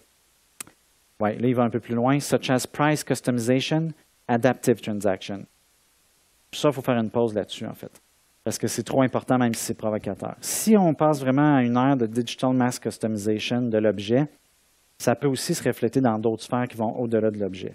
Le premier exemple qu'il donne, c'est le price customization, qui est déjà à l'œuvre. Demain matin, pardon? J'allais dire la même chose, j'y allais avec ça, en fait. Oui, c'est ça. Là, on a eu comme une petite balle rebondie trop vite, mais en gros, je vais le dire, là, dans le fond, tout ce qu'on appelle le price customization, c'est ça, c'est transactions en ligne comme l'achat de billets d'avion.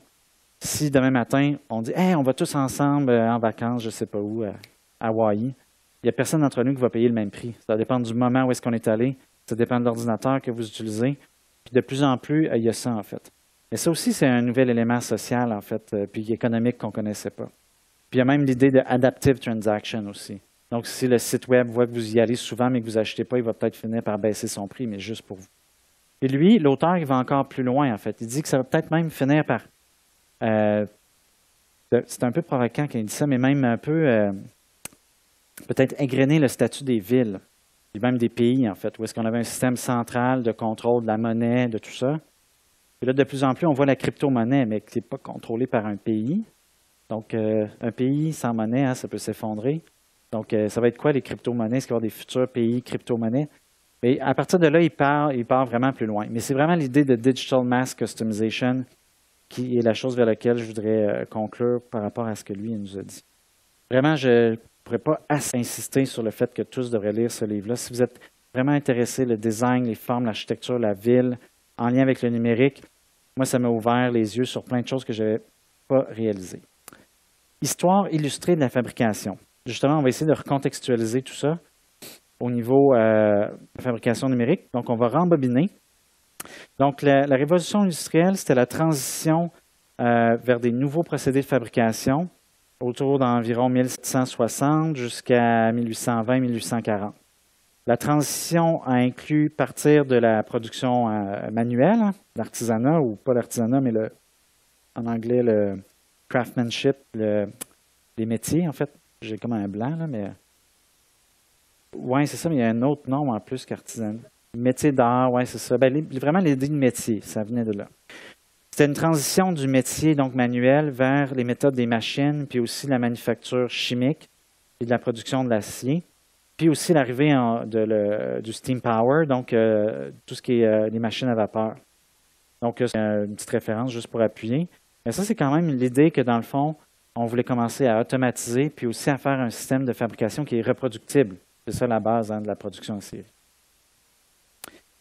Puis c'est vraiment le moule, justement, qui est central dans l'histoire de la fabrication industrielle, surtout, par exemple, à partir du métal, parce que, justement, ça a été ce qui a été comme l'heureux élu pour la production en série à partir d'une seule matrice qui est justement très coûteuse, comme je mentionnais. Donc ici, on a un exemple, un truc en métal. Je ne sais pas c'est quoi, on dirait des pièces d'échecs, mais je suis pas mal sûr que c'est plutôt une pièce de moteur. Ici, le moule, hein, c'est l'idée, c'est qu'on a comme une empreinte négative. On injecte un liquide, ça se solidifie. Mais il y a aussi un autre aspect, plus vers les années 40. Je ne sais pas si là, vous êtes familier avec tout ce qui est machinerie, machin, là. Mais vers les années 40, il y a une nouvelle sorte de fabrication industrielle qui arrive, qui est une fabrication dite soustractive. C'est-à-dire qu'on retire du matériel. C'est vraiment comme un sculpteur de bois ou qui travaille la pierre. C'est-à-dire qu'on forme en enlevant à partir d'un bloc qui est plus gros. Donc, c'est ce qu'on appelle une CNC, Computer Numerical Control Machining. Donc, on a une pièce de métal qui est grosse, puis on a une espèce de truc comme ça robotisé qui va enlever de la matière pour nous donner une forme qu'on a conçue sur ordinateur. Mais c'est quand même l'idée de soustraire le matériel. Puis dans la révolution de fabrication numérique, le gros changement s'appelle l'impression 3D. L'impression 3D, c'est très populaire à cause que c'est vraiment un super mot. Le côté marketing, ils ont vraiment fait bien le travail. Parce qu'avant, ça s'appelait Manufacture additive, mais c'est la même chose, mais personne n'en parlait. Prototypage rapide, c'est toute la même chose.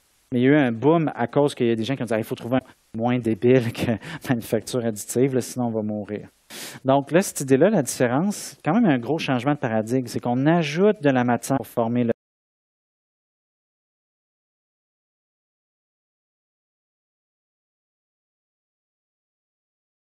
l'objet. Donc si on fait une analogie avec la sculpture, ce serait plus travailler avec la glaise. Je ne suis pas spécialiste, pour me corriger. Ou quelque chose comme ça, ou du plâtre, ou je ne sais pas trop. Ou est-ce que là, on accumule, en fait? C'est quand même une grosse différence, en fait, au niveau de ce que ça peut impacter. Donc ici, j'ai un exemple de photo. Hein. Je ne sais pas exactement ce qu'on imprime, mais c'est une buse qui va accumuler de la matière. C'est l'exemple, justement, je savais que j'avais des exemples de gentiane. Pour ceux qui étaient là hier, ça, c'est l'exemple de Simon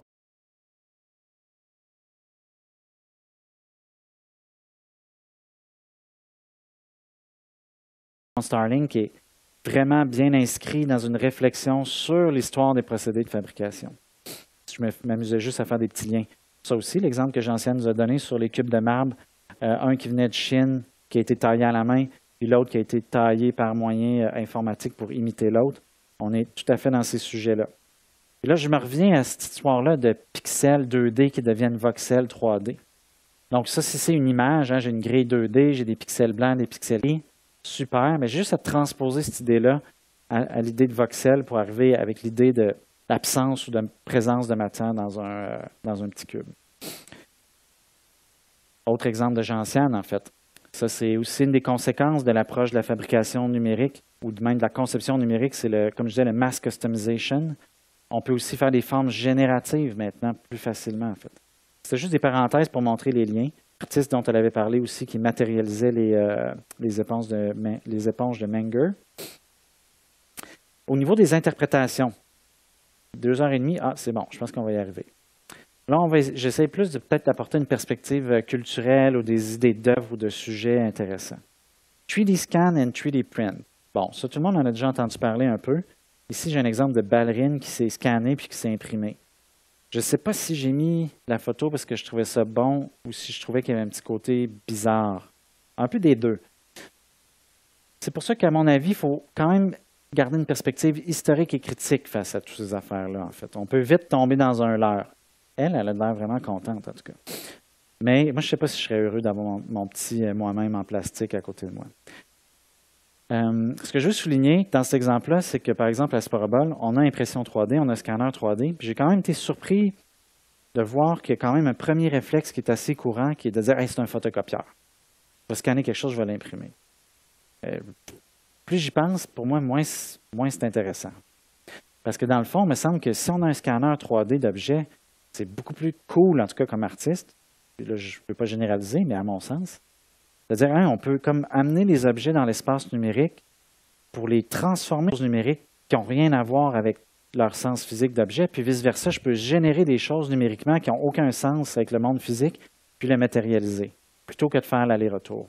Parce que dans ce cas-là, faire l'aller-retour de l'objet vers sa reproduction, on est loin du mass customization. Donc, à mon avis, on rate un peu la cible. Puis, si on se dit que ça, c'est nouveau, on rate aussi la cible.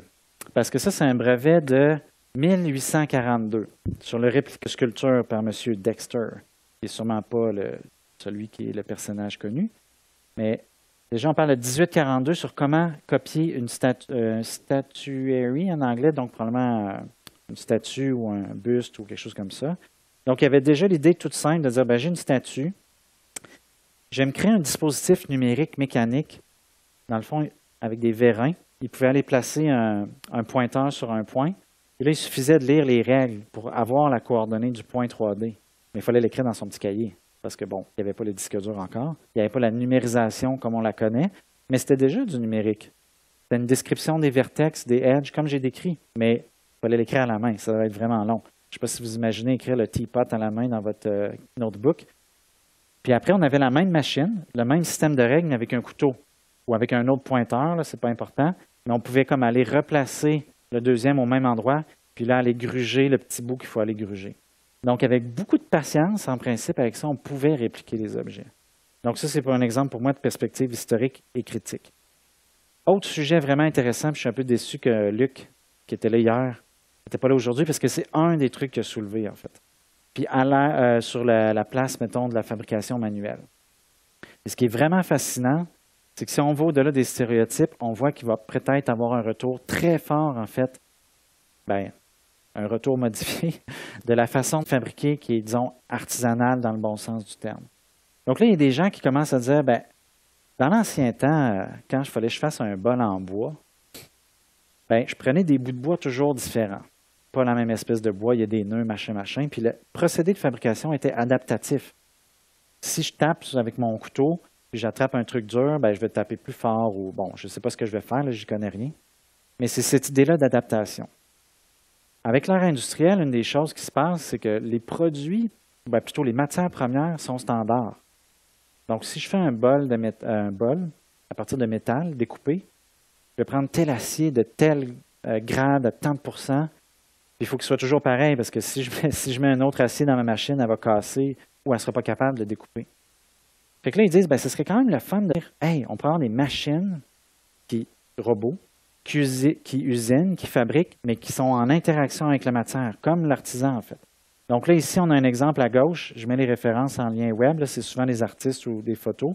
Des fois, c'est des chercheurs aussi qui ont commencé à faire de l'acquisition de mouvements, mais de l'artisan, en fait, qui coupe le bois, pour numériser ça, puis contrôler des vrais robots, en fait, ou faire de l'intelligence artificielle pour comprendre comment nous, on sculpte, puis essayer de répliquer ces mouvements-là pour avoir une machine qui fabrique de façon robotisée, mais de façon adaptative. Vous voyez, ça donne des drôles de résultats à droite. Là, ils se sont intéressés justement au mouvement du couteau, un robot qui imite le mouvement du couteau de l'homme. Je pense que celui-là, je n'ai pas de vidéo, mais ça, c'est vraiment quelque chose de fascinant, en fait. J'ai d'autres exemples plus tard. Puis si je reviens un peu pour comparer l'ère industrielle, disons pré-numérique, avec l'ère d'adaptation numérique et adaptative, ce qu'on voit, puis c'est encore la même fameuse référence que je vous conseille vivement. Modern technology tended to the mass production of standardized materials, c'est ce que je mentionnais tantôt, qui devaient être les plus homogènes et les plus isotropiques. Je ne sais pas si vous savez ce que ça veut dire, isotropique. Iso, ça veut dire pareil, puis tropie, c'est dans les directions. Fait qu'on voulait des matières pures. On voulait des métaux qui ont les mêmes, propriétés élastiques dans toutes les directions parce qu'on pouvait les usiner. Mais si je prends une bûche de bois, je prends encore le même exemple, c'est peut-être pas rigide de la même façon dans tous les sens parce que j'ai des fibres, j'ai des nœuds, j'ai des matrices. Puis justement, c'est aussi les standards industriels qui visaient à générer des économies d'échelle, puis aussi justement les matériaux homogènes. Mais avec ces nouveaux trucs-là de fabrication adaptative, on pourrait réhabiliter, tant mieux pour nous, je pense, des matériaux qui sont différents ou tous singuliers, en fait. Donc, fabrication adaptative, une des façons plus simples de to cope with, donc de gérer ou de travailler le problème, avec des unwieldy or quirky materials, donc des matériaux bizarres, c'est de développer justement cette idée-là d'improvisation du robot à la dernière étape de fabrication. Puis ça, est-ce que vous aviez déjà entendu parler de ça? Non? OK. Si vous faites des recherches demain là-dessus, vous allez flipper parce que vous allez voir que c'est pas moi qui délire sur « Hey, on devrait faire ça, gang ». Il y a beaucoup de monde qui travaille dans les labs de recherche. Donc là, l'idée, c'est que le robot ou la chose qu'il fabrique ne fait pas toujours répéter le mouvement. On a parlé hier aussi sur l'heure du dîner, hein, je me souviens. Là, au contraire, c'est un robot qui, comme l'humain, va dire « Oh, je sens une force, une résistance, je m'adapte, en fait ». Above and below traditional margins of tolerance, aussi, ça, c'est quelque chose de vraiment intéressant. Puis, une des choses aussi, c'est que c'est maintenant possible parce qu'on est capable de collecter des données. Dans les années 50, si j'usinais un bloc de métal, j'avais pas beaucoup de capteurs pour me dire où est-ce que je m'en allais. Mais aussi, on n'en parle pas beaucoup, mais une des caractéristiques de l'ère nouvelle numérique, c'est qu'il y a des capteurs partout. On peut avoir des capteurs pour des prix ridicules. Donc, il y a des robots qui peuvent être équipés de lasers, de scanners 3D, qui peuvent carrément sentir la force et la contre-réaction du matériel pour s'adapter. Donc, ça, ce serait vraiment ce qu'eux veulent pour le futur en termes de design industriel et d'architecture. Oui. Ouais, juste pour ajouter, moi, j'avais étudié quand je faisais mon doctorat en lien avec la 3D, pour savoir qui avait fabriqué certaines statues très, très connues, dont celle de Michel-Ange.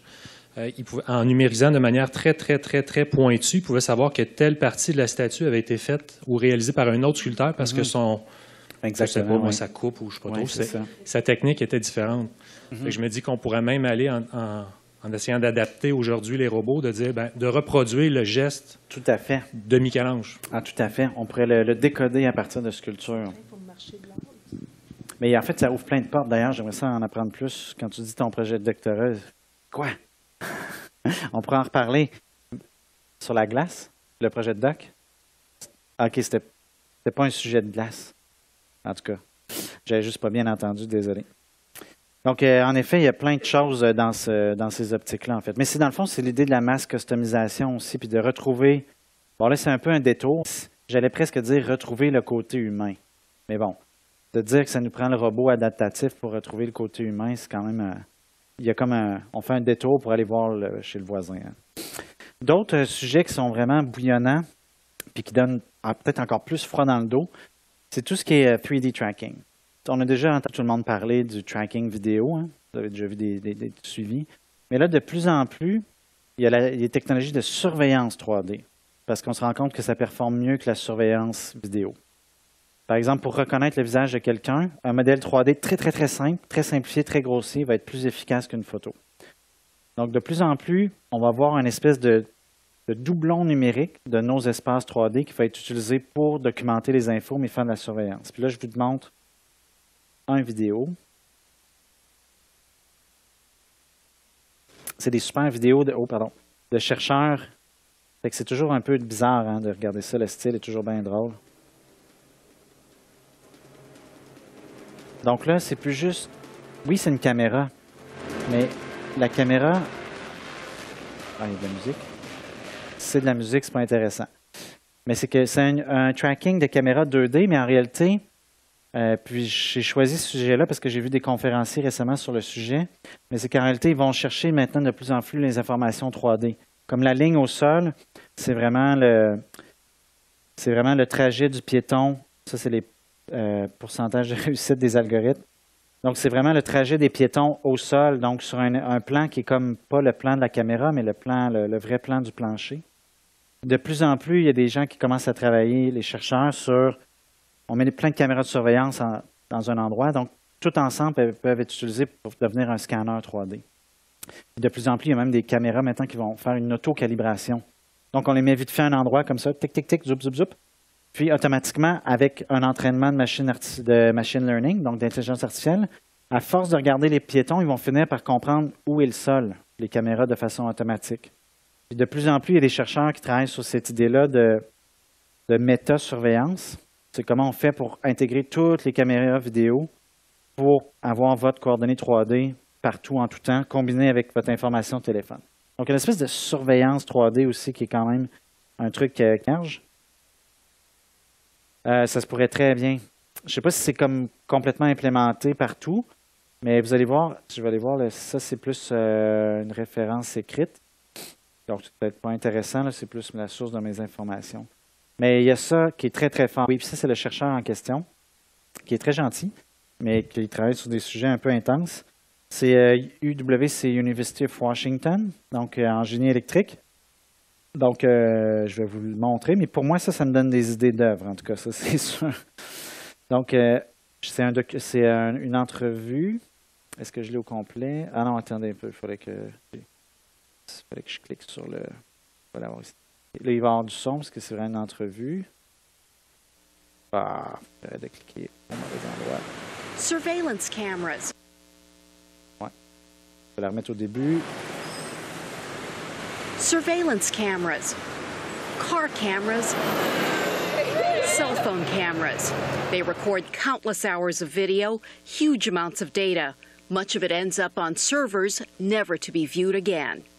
All this information, how are we going to take advantage? Now, a University of Washington researcher, electrical engineering professor Zhenneng Huang, has developed a way to tap this resource. If this person can walk over in this kind of trajectory, Huang can track individuals as they're recorded on different unrelated cameras by taking into account body color, texture, and movement. These two bird view are based on how many cameras? He and his team use an algorithm to calibrate the cameras so they learn each other's differences. Then, even with variations in color, angle, and lighting, they can follow a subject across cameras. With this new technology, anyone searching the videos would be able to spot me, even as I moved from camera to camera to C'est ça la différence, c'est le passage d'une caméra à une autre. When pressure cooker bombs went off at the Boston Incluant les caméras de Marathon nos in téléphones qu'on poste sur 2013, YouTube. police sorted through hundreds of hours of video looking for the suspects. The Washington Post reported that one agent watched the same video clip 400 times. Huang says that using his technology, in just hours or even minutes, investigators would have been able to track the suspects' movements as they moved within view of cameras all over the city. It certainly will be Donc, c'est much, vraiment much ça la faster clé. than human. C'est qu'avec nos posts YouTube, donc l'exemple triste, c'était Boston, ben, les gens, ils ont filmé, c'est certain. Donc, il y avait le policier qui a écouté 400 films ou je sais pas quoi. Ben, avec ces trucs-là, en fait, ça aurait été automatique. Les personnes, il y aurait eu une espèce de corrélation croisée qui aurait été, en fait, les vidéos. Toi, tu as un T-shirt orange, c'est encore plus facile, tu devrais changer ça. Moi, c'est pour ça que je vais pour le noir et le gris sur l'asphalte, c'est camouflage. Mais c'est comment la personne a pu être traquée de caméra en caméra. Mais avec les caméras mobiles, on a la coordonnée GPS de la caméra. Donc, si dans mon vidéo de téléphone, je sais que tu es à 10 mètres, puis dans le tien, tu es à 8 mètres, ben, je peux faire de la triangulation pour dire en coordonnées GPS, tu étais là, puis commencer à construire un modèle 3D à partir des fragments vidéo. Là, c'est juste le début. Vous allez peut-être avoir... Moi, à la fin, j'ai peur à la fin de la vidéo. Vous allez voir. Mais ça ne me prend pas grand-chose. Frame by frame. Is that the same person? He's aware of privacy concerns, but he says public safety would benefit. We still have to accept some of those technology to better protect our community. His team has worked with researchers at the University of Washington's Applied Physics Laboratory to put tracking cameras on drones. He thinks that drones equipped with cameras could be used to survey natural disasters and track survivors. He says there's a business application as well. Tracking people inside a store could give retailers valuable information about a specific shopper's preferences and make suggestions about future purchases, much like online retailers do. Je fais une pause ici. Ce truc-là de tracker les clients dans les magasins, c'est déjà à l'œuvre avec soit les téléphones. Il y a beaucoup d'applications qui ont l'air inoffensives qui servent à ça. Puis de plus en plus dans les commerces, dont Starbucks, peut-être pas tous les Starbucks, mais ce qu'on appelle, on a des beacons, c'est comme des bornes qui permettent d'être plus précis que le GPS. Parce que quand on est en intérieur, le GPS n'est pas très bon. Fait que Starbucks, certains restaurants, certaines boutiques ont été équipées pour vérifier combien de temps les gens passent devant les sandwichs, devant les machins, et réorganiser les produits. Puis dire, ah, mais finalement, c'est ce produit-là qui a toute l'attention parce que les gens attendent là. Puis carrément restructurer, en fait, le magasin basé sur des données temps réel. Un autre exemple qui est moins connu, mais il faudrait que je vérifie si c'est vraiment la bonne compagnie, parce que je ne vais pas donner de fake news, vu que c'est à la mode. Mais il me semble que c'est Métro et compagnie, mais je ne suis pas certain. Mais il y en a un, en fait, que les paniers d'épicerie sont équipés, en fait, d'un capteur qui mesure le trajet, en fait, de votre panier d'épicerie. Et là, on peut tomber dans la psychose. Hein. Ah, je suis surveillé, et tout ça. Mais en fait, ils ne vous surveillent même pas. La seule chose qu'ils veulent savoir, c'est votre trajet. Quand vous arrivez à la caisse, on s'en fout de quitter Gérard ou Gertrude. Ils font le lien entre le parcours et le montant. C'est ça la clé. Ils ne veulent pas nous faire de pub ciblée nécessairement, c'est qu'ils veulent dire, OK, celui qui dépasse 300$, il a fait ce trajet-là. Donc, pour les produits de luxe, on va aller les mettre là et là. Celui qui dépense 50$ seulement, donc ils travaillent là-dessus. Puis en plus, ils vendent les données. Puis il faudrait que je vérifie, là, mais je sais qu'il y a une épicerie, il faudrait que je trouve laquelle, que 50% de son profit s'est rendu dans la vente de données. Aux fabricants, en fait, de machins qui sont là, en fait. Si ce n'est pas 50, c'est un autre chiffre, là, mais on comprend le concept général. Customer, we are able to quickly send you some special coupon. Donc, quand lui parle de repérer les gens dans les commerces, c'est déjà pas mal à l'œuvre. If you are one of the red phone about some other products to your cellular phone, to your smartphone, on top of it, now you can see something moving. And those moving stuff like a human or car, Huang Google Earth, envisions pairing real his time. tracking technology with C'est le Google but ultime. Earth so a GPS could show real people and vehicles moving across a screen in real time. It could even help police follow a fleeing suspect or provide drivers with accurate, real-time traffic images On voit les on their piétons. GPS. Instead of sitting there doing nothing, why not we try to analyze it and try to get out of the information as much as we can. Donc, l'idée, là, c'est que les visées de Google Earth, c'est que Google Earth soit un clone temps réel de ce qui arrive. Donc, si tu marches sur la rue, peut-être pas temps réel, là, mais si je zoome dans Google Earth, tu vas être là, basé sur la... On s'entend, là, c'est comme pas demain la veille, mais il y a des gens qui travaillent dans cette direction-là, puis c'est déjà assez pour nous alarmer. Donc, c'est d'avoir un Google Earth qui est un clone du réel en temps réel. Je vous laisse juger à quoi ça peut servir et tout ça. Ça ouvre évidemment plein de questions éthiques et tout ça. Autre sujet dans 3D, on parle des fois de reconnaissance 2D, mais de plus en plus, il y a aussi, par exemple, reconnaissance des véhicules, toujours avec le truc de voxel qui revient. Puis un autre truc qui est de plus en plus émergent, c'est la reconnaissance des objets 3D. Parce que de plus en plus, le mining, je ne sais pas si vous voyez un peu cette expression-là, le data mining, mais de plus en plus, on a de données 3D, mais de plus en plus, les chercheurs développent des algorithmes pour automatiquement analyser les modèles 3D. Donc, si je vous donne une librairie là, de 2000 modèles 3D de voitures, ça va être long faire File, Open. Ah, ça, c'est un Honda, machin. Donc, il y a de plus en plus d'algorithmes de reconnaissance automatique d'objets 3D. Ça, c'est un chaton, ça, c'est un lapin, ça, c'est une Honda Civic, etc. Puis c'est beaucoup, évidemment, appliqué. Bien, c'est pas encore appliqué, mais ça vise justement les transports, les déplacements. Donc, ça, c'est des exemples. Donc, soit basé sur des scans 3D ou de la combinaison de caméras qui donnent un modèle 3D. Vous voyez, l'algorithme est comme séparer les objets. Ici, c'est comme des jouets, là, je ne sais pas trop c'est quoi, là, sur une table. Une voiture, peut-être, je ne sais pas c'est quoi, puis qui est capable de les séparer puis de les identifier comme étant différents, puis même de les reconnaître, en fait. Donc, ici, j'ai un exemple. C'est une conférence scientifique, donc ça devient un peu geek. Mais vous allez voir, je pense que ça parle. Parce qu'il n'y a pas de son. Donc, on a un 3D Point Cloud en entrée, donc juste des points qui viennent d'un scan. Reconnaissance. Ah, ça ne vient pas d'un scan, c'est multi-view stéréo, donc c'est juste 2 caméras. Vous voyez, il commence à faire des agrégats. Je ne suis pas un spécialiste, là, mais c'est pas grave. Un algorithme Vote Computation que je ne connais pas. Un petit peu de mathématiques mystérieuses. Puis on va y arriver. Il y a beaucoup d'étapes quand même, c'est intéressant. Donc, c'est que des représentations intermédiaires, un peu comme l'exemple de la fille qui dessinait dans la conférence de Jean-Sienne hier. Puis à la fin, vous voyez, ce qui est particulier, là, c'est qu'ils sont partis d'un nuage de points très noisy, mais ils sont allés chercher un modèle 3D, pas du tout noisy ou bruité, d'une Mini Austin, puis faire un match. Donc, c'est aussi ça qui est en train de se produire. La Mini Austin, on l'a déjà dans les ordinateurs, parce que la compagnie, je ne sais plus, c'est Cooper, ils l'ont fabriquée. Mais si les agences de surveillance, puis tout ça, ou tout le monde, ont des modèles, c'est que là, il y a un nouveau truc qui peut se passer. C'est dire, je prends des données brutes du monde physique, puis je fais un pattern search pour trouver dans mes bases de données d'objets virtuels. C'est une Mini Cooper. Je ne sais pas si c'est une Mini Cooper, là, c'est peut-être une Fiat, peu importe. Mais il y a cette idée-là de faire un match. Plus on va avoir des modèles 3D disponibles, des modèles 3D qui sont utilisés pour fabriquer les objets, on va pouvoir les utiliser comme objets pour reconnaître des images captées en 3D de la réalité. C'est ça qu'eux font visiblement.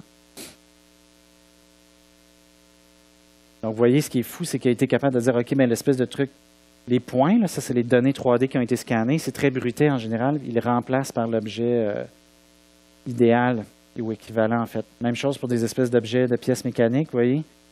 Il a comme dit, ben, dans mes librairies ou des banques de données 3D, j'ai trouvé des objets virtuels qui matchent avec ça. Ah, au moins, ça ne marche pas tout le temps. Ça, c'est la bonne nouvelle.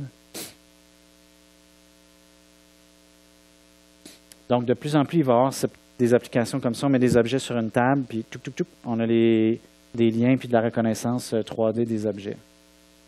Donc, une erreur sur l'estimation de la position. Mais ça, c'est une vraie vidéo de geek, là. C'est-à-dire que ce n'est pas très bien commenté, mais ça donne une idée. Donc, si on continue, un autre slide. qui vient aussi des diapos de Gentiane d'hier. Les deux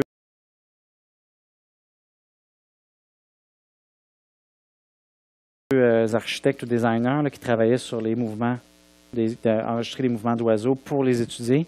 Ça, c'est une vision plus optimiste. Moi, je sais que j'ai un côté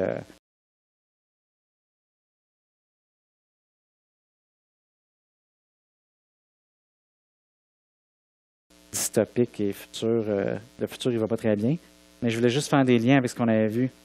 Donc, oui, en effet, ça peut être utilisé pour des trucs cool comme le mouvement des oiseaux.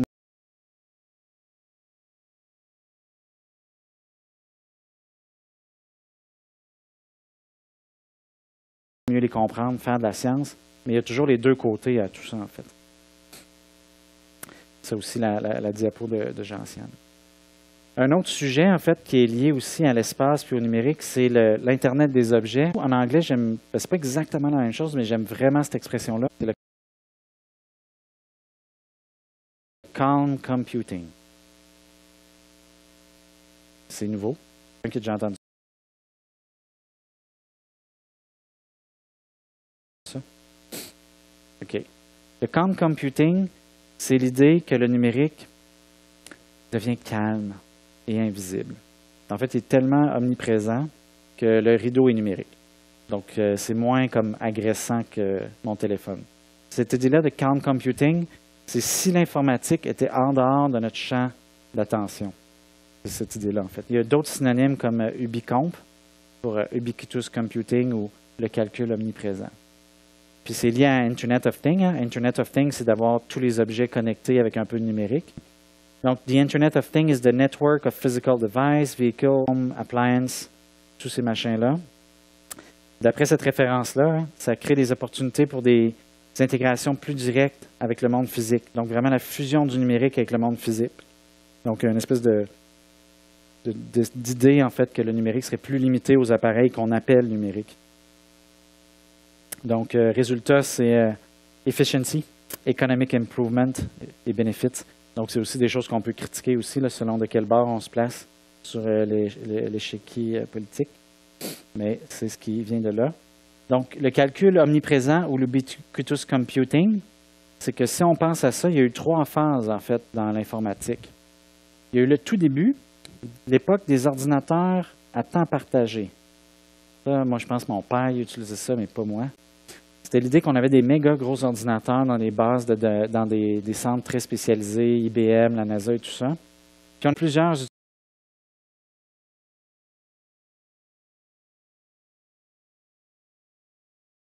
utilisateurs visiblement malheureux qui devaient partager leur temps.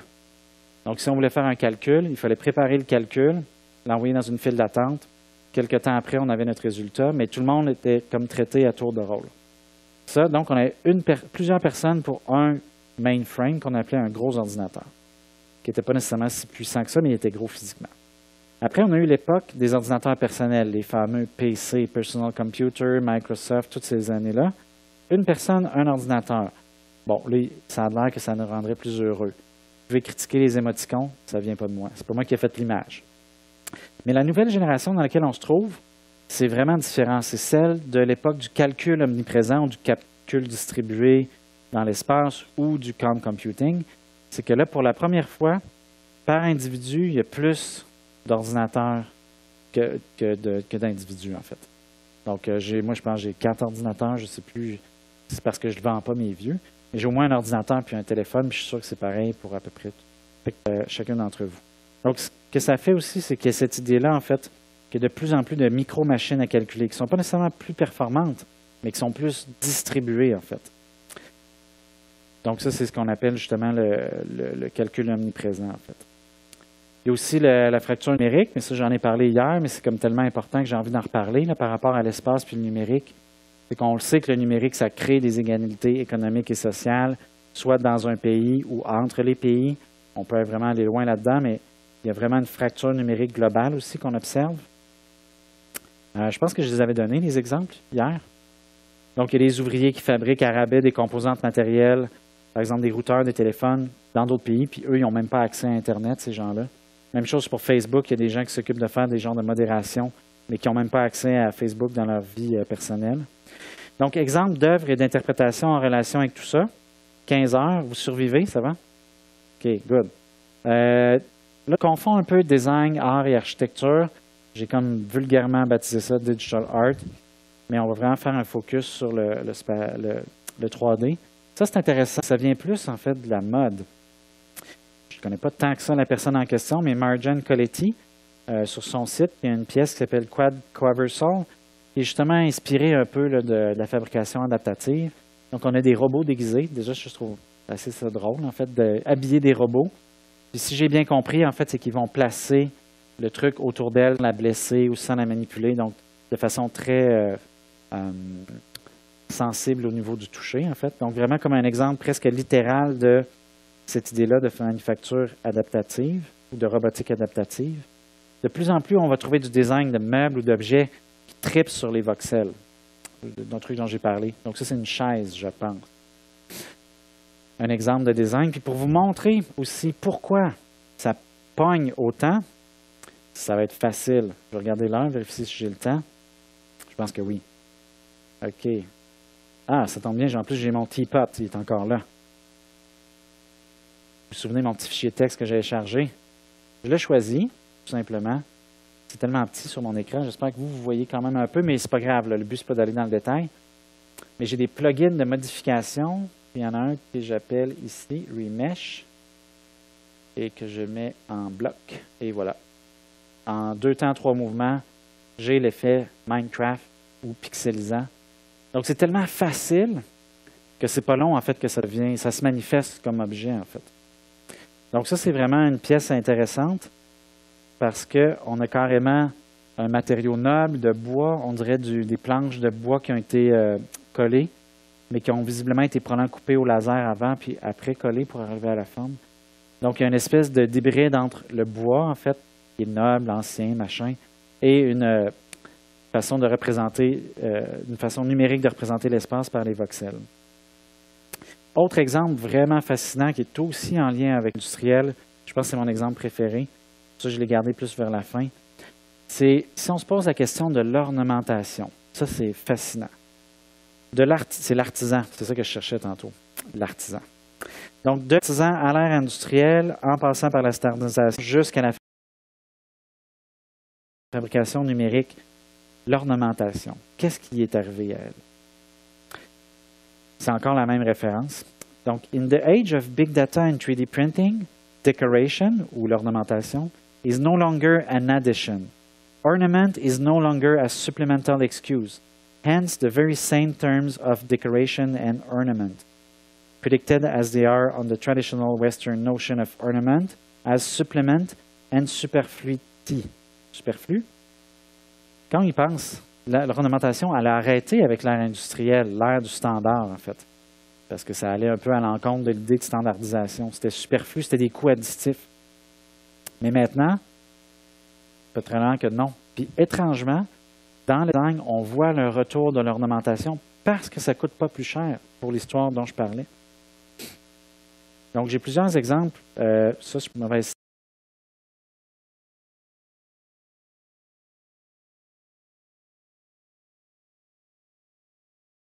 au mauvais endroit.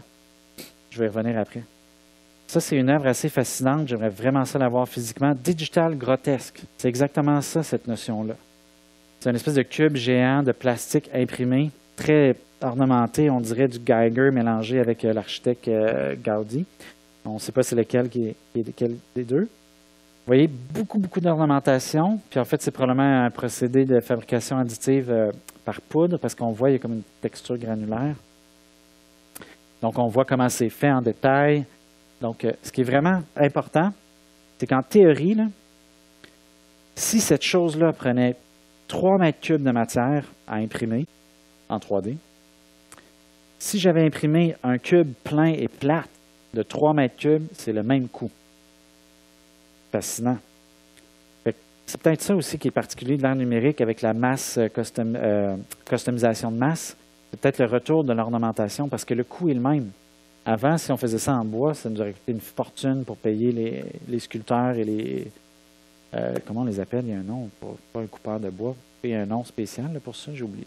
Mais Ben oui, mais pour celui qui précisément fait le bois, en tout cas, on en reparlera. L'ébéniste, probablement, oui. C'est vrai que c'est lui qui apprend à couper. Donc, le coût aurait été énorme, mais là, à l'ère de la fabrication numérique, ça ou un cube plate, même coût.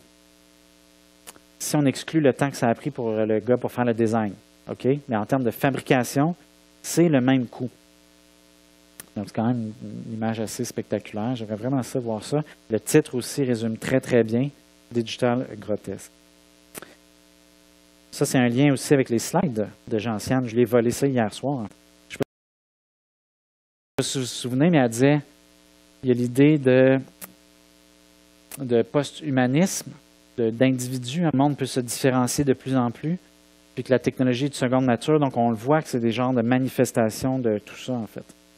Puis l'autre exemple que j'avais ici, d'œuvre /design, c'est un projet qui s'appelle Rome's Invisible City.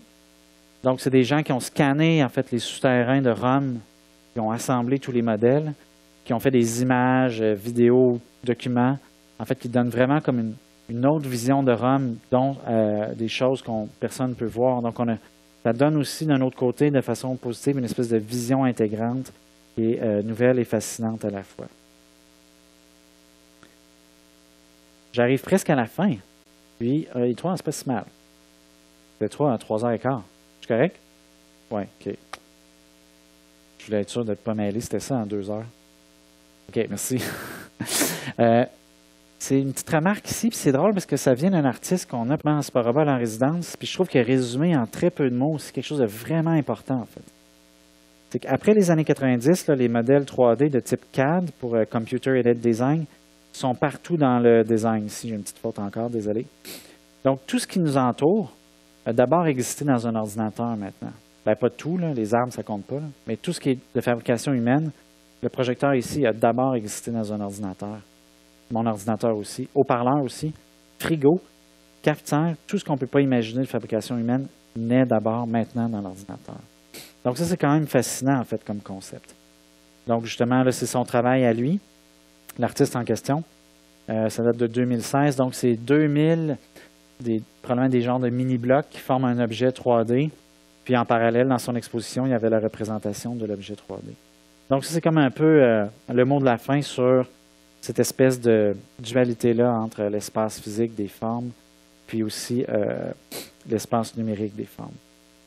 Donc, si je reviens sur ma slide d'hier qui disait pourquoi on s'excite tant que ça avec le numérique, c'est quoi le problème avec ce mot-là? Peut-être que c'est un adjectif, mais c'est peut-être plus une époque. Donc, je vous remets encore là-dessus, moi, sur l'idée que je trouve qu'on devrait plus utiliser numérisme comme mot. Parce que ça peut désigner une époque et même une mouvance plus que juste un qualificatif. Parce que le problème de numérique comme qualificatif, c'est que c'est comme un plug and play.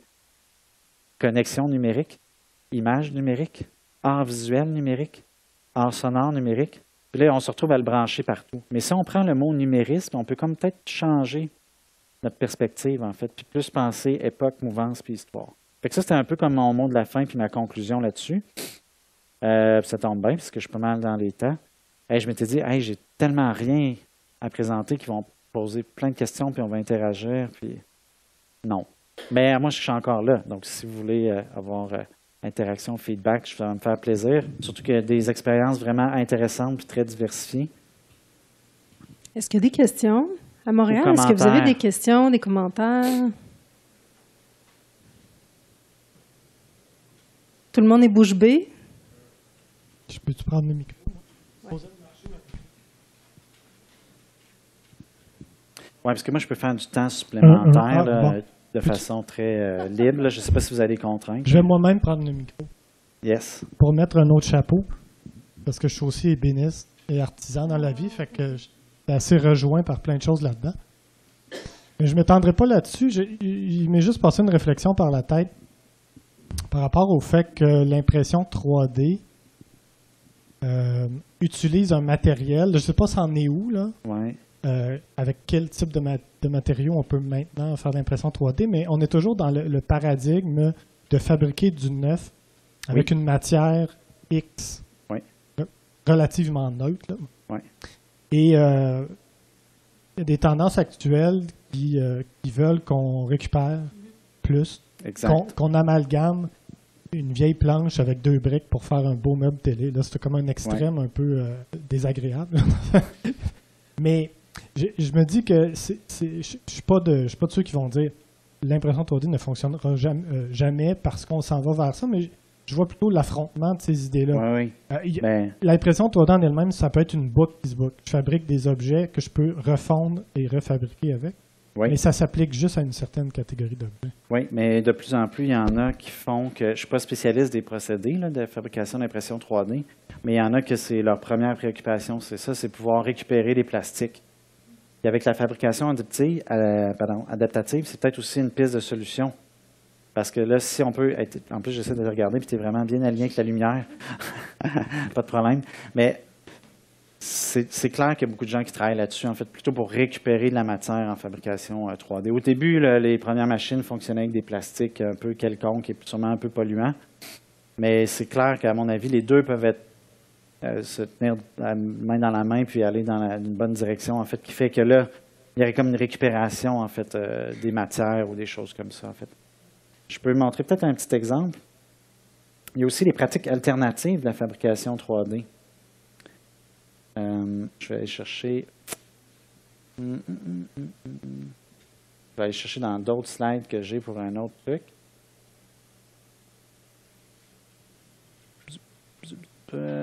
C'est comme ah oui, ici.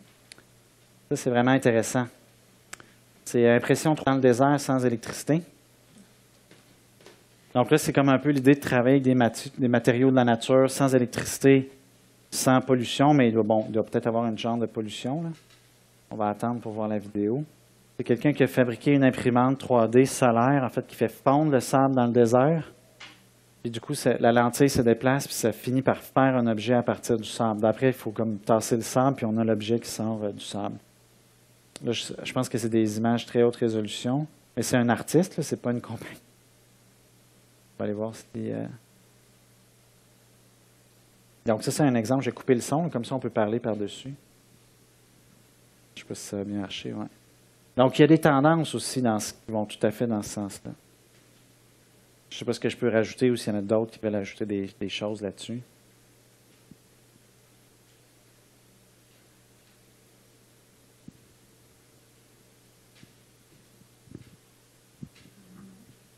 Il reste du temps. Ben, il ne reste pas tant de temps, là, mais...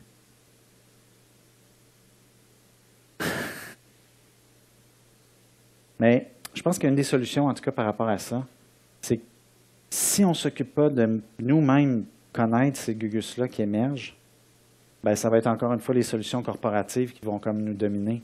Mais il y a moyen de faire de l'impression 3D artisanale. Si on regarde au niveau des travaux d'artistes, il y en a plein en fait qui s'inspirent de ça, puis qui arrivent avec des propositions critiques alternatives. Puis je pense qu'il faut en faire beaucoup pour arriver à quelque chose. Donc ça, c'était en Égypte. Donc, pas d'électricité, tout fonctionne, même son laptop, sur l'énergie solaire, en fait. Allez voir vers la fin pour qu'on voit un peu plus de punch. Par contre, c'est pas moins de travail ou plus de travail, là, c'est un autre genre de travail. Mais vous voyez, tout le truc va se déplacer sur roulette. Je ne sais pas pourquoi, mais cette vidéo-là est plus lente que les autres. Mais ça donne des idées de pratiques alternatives.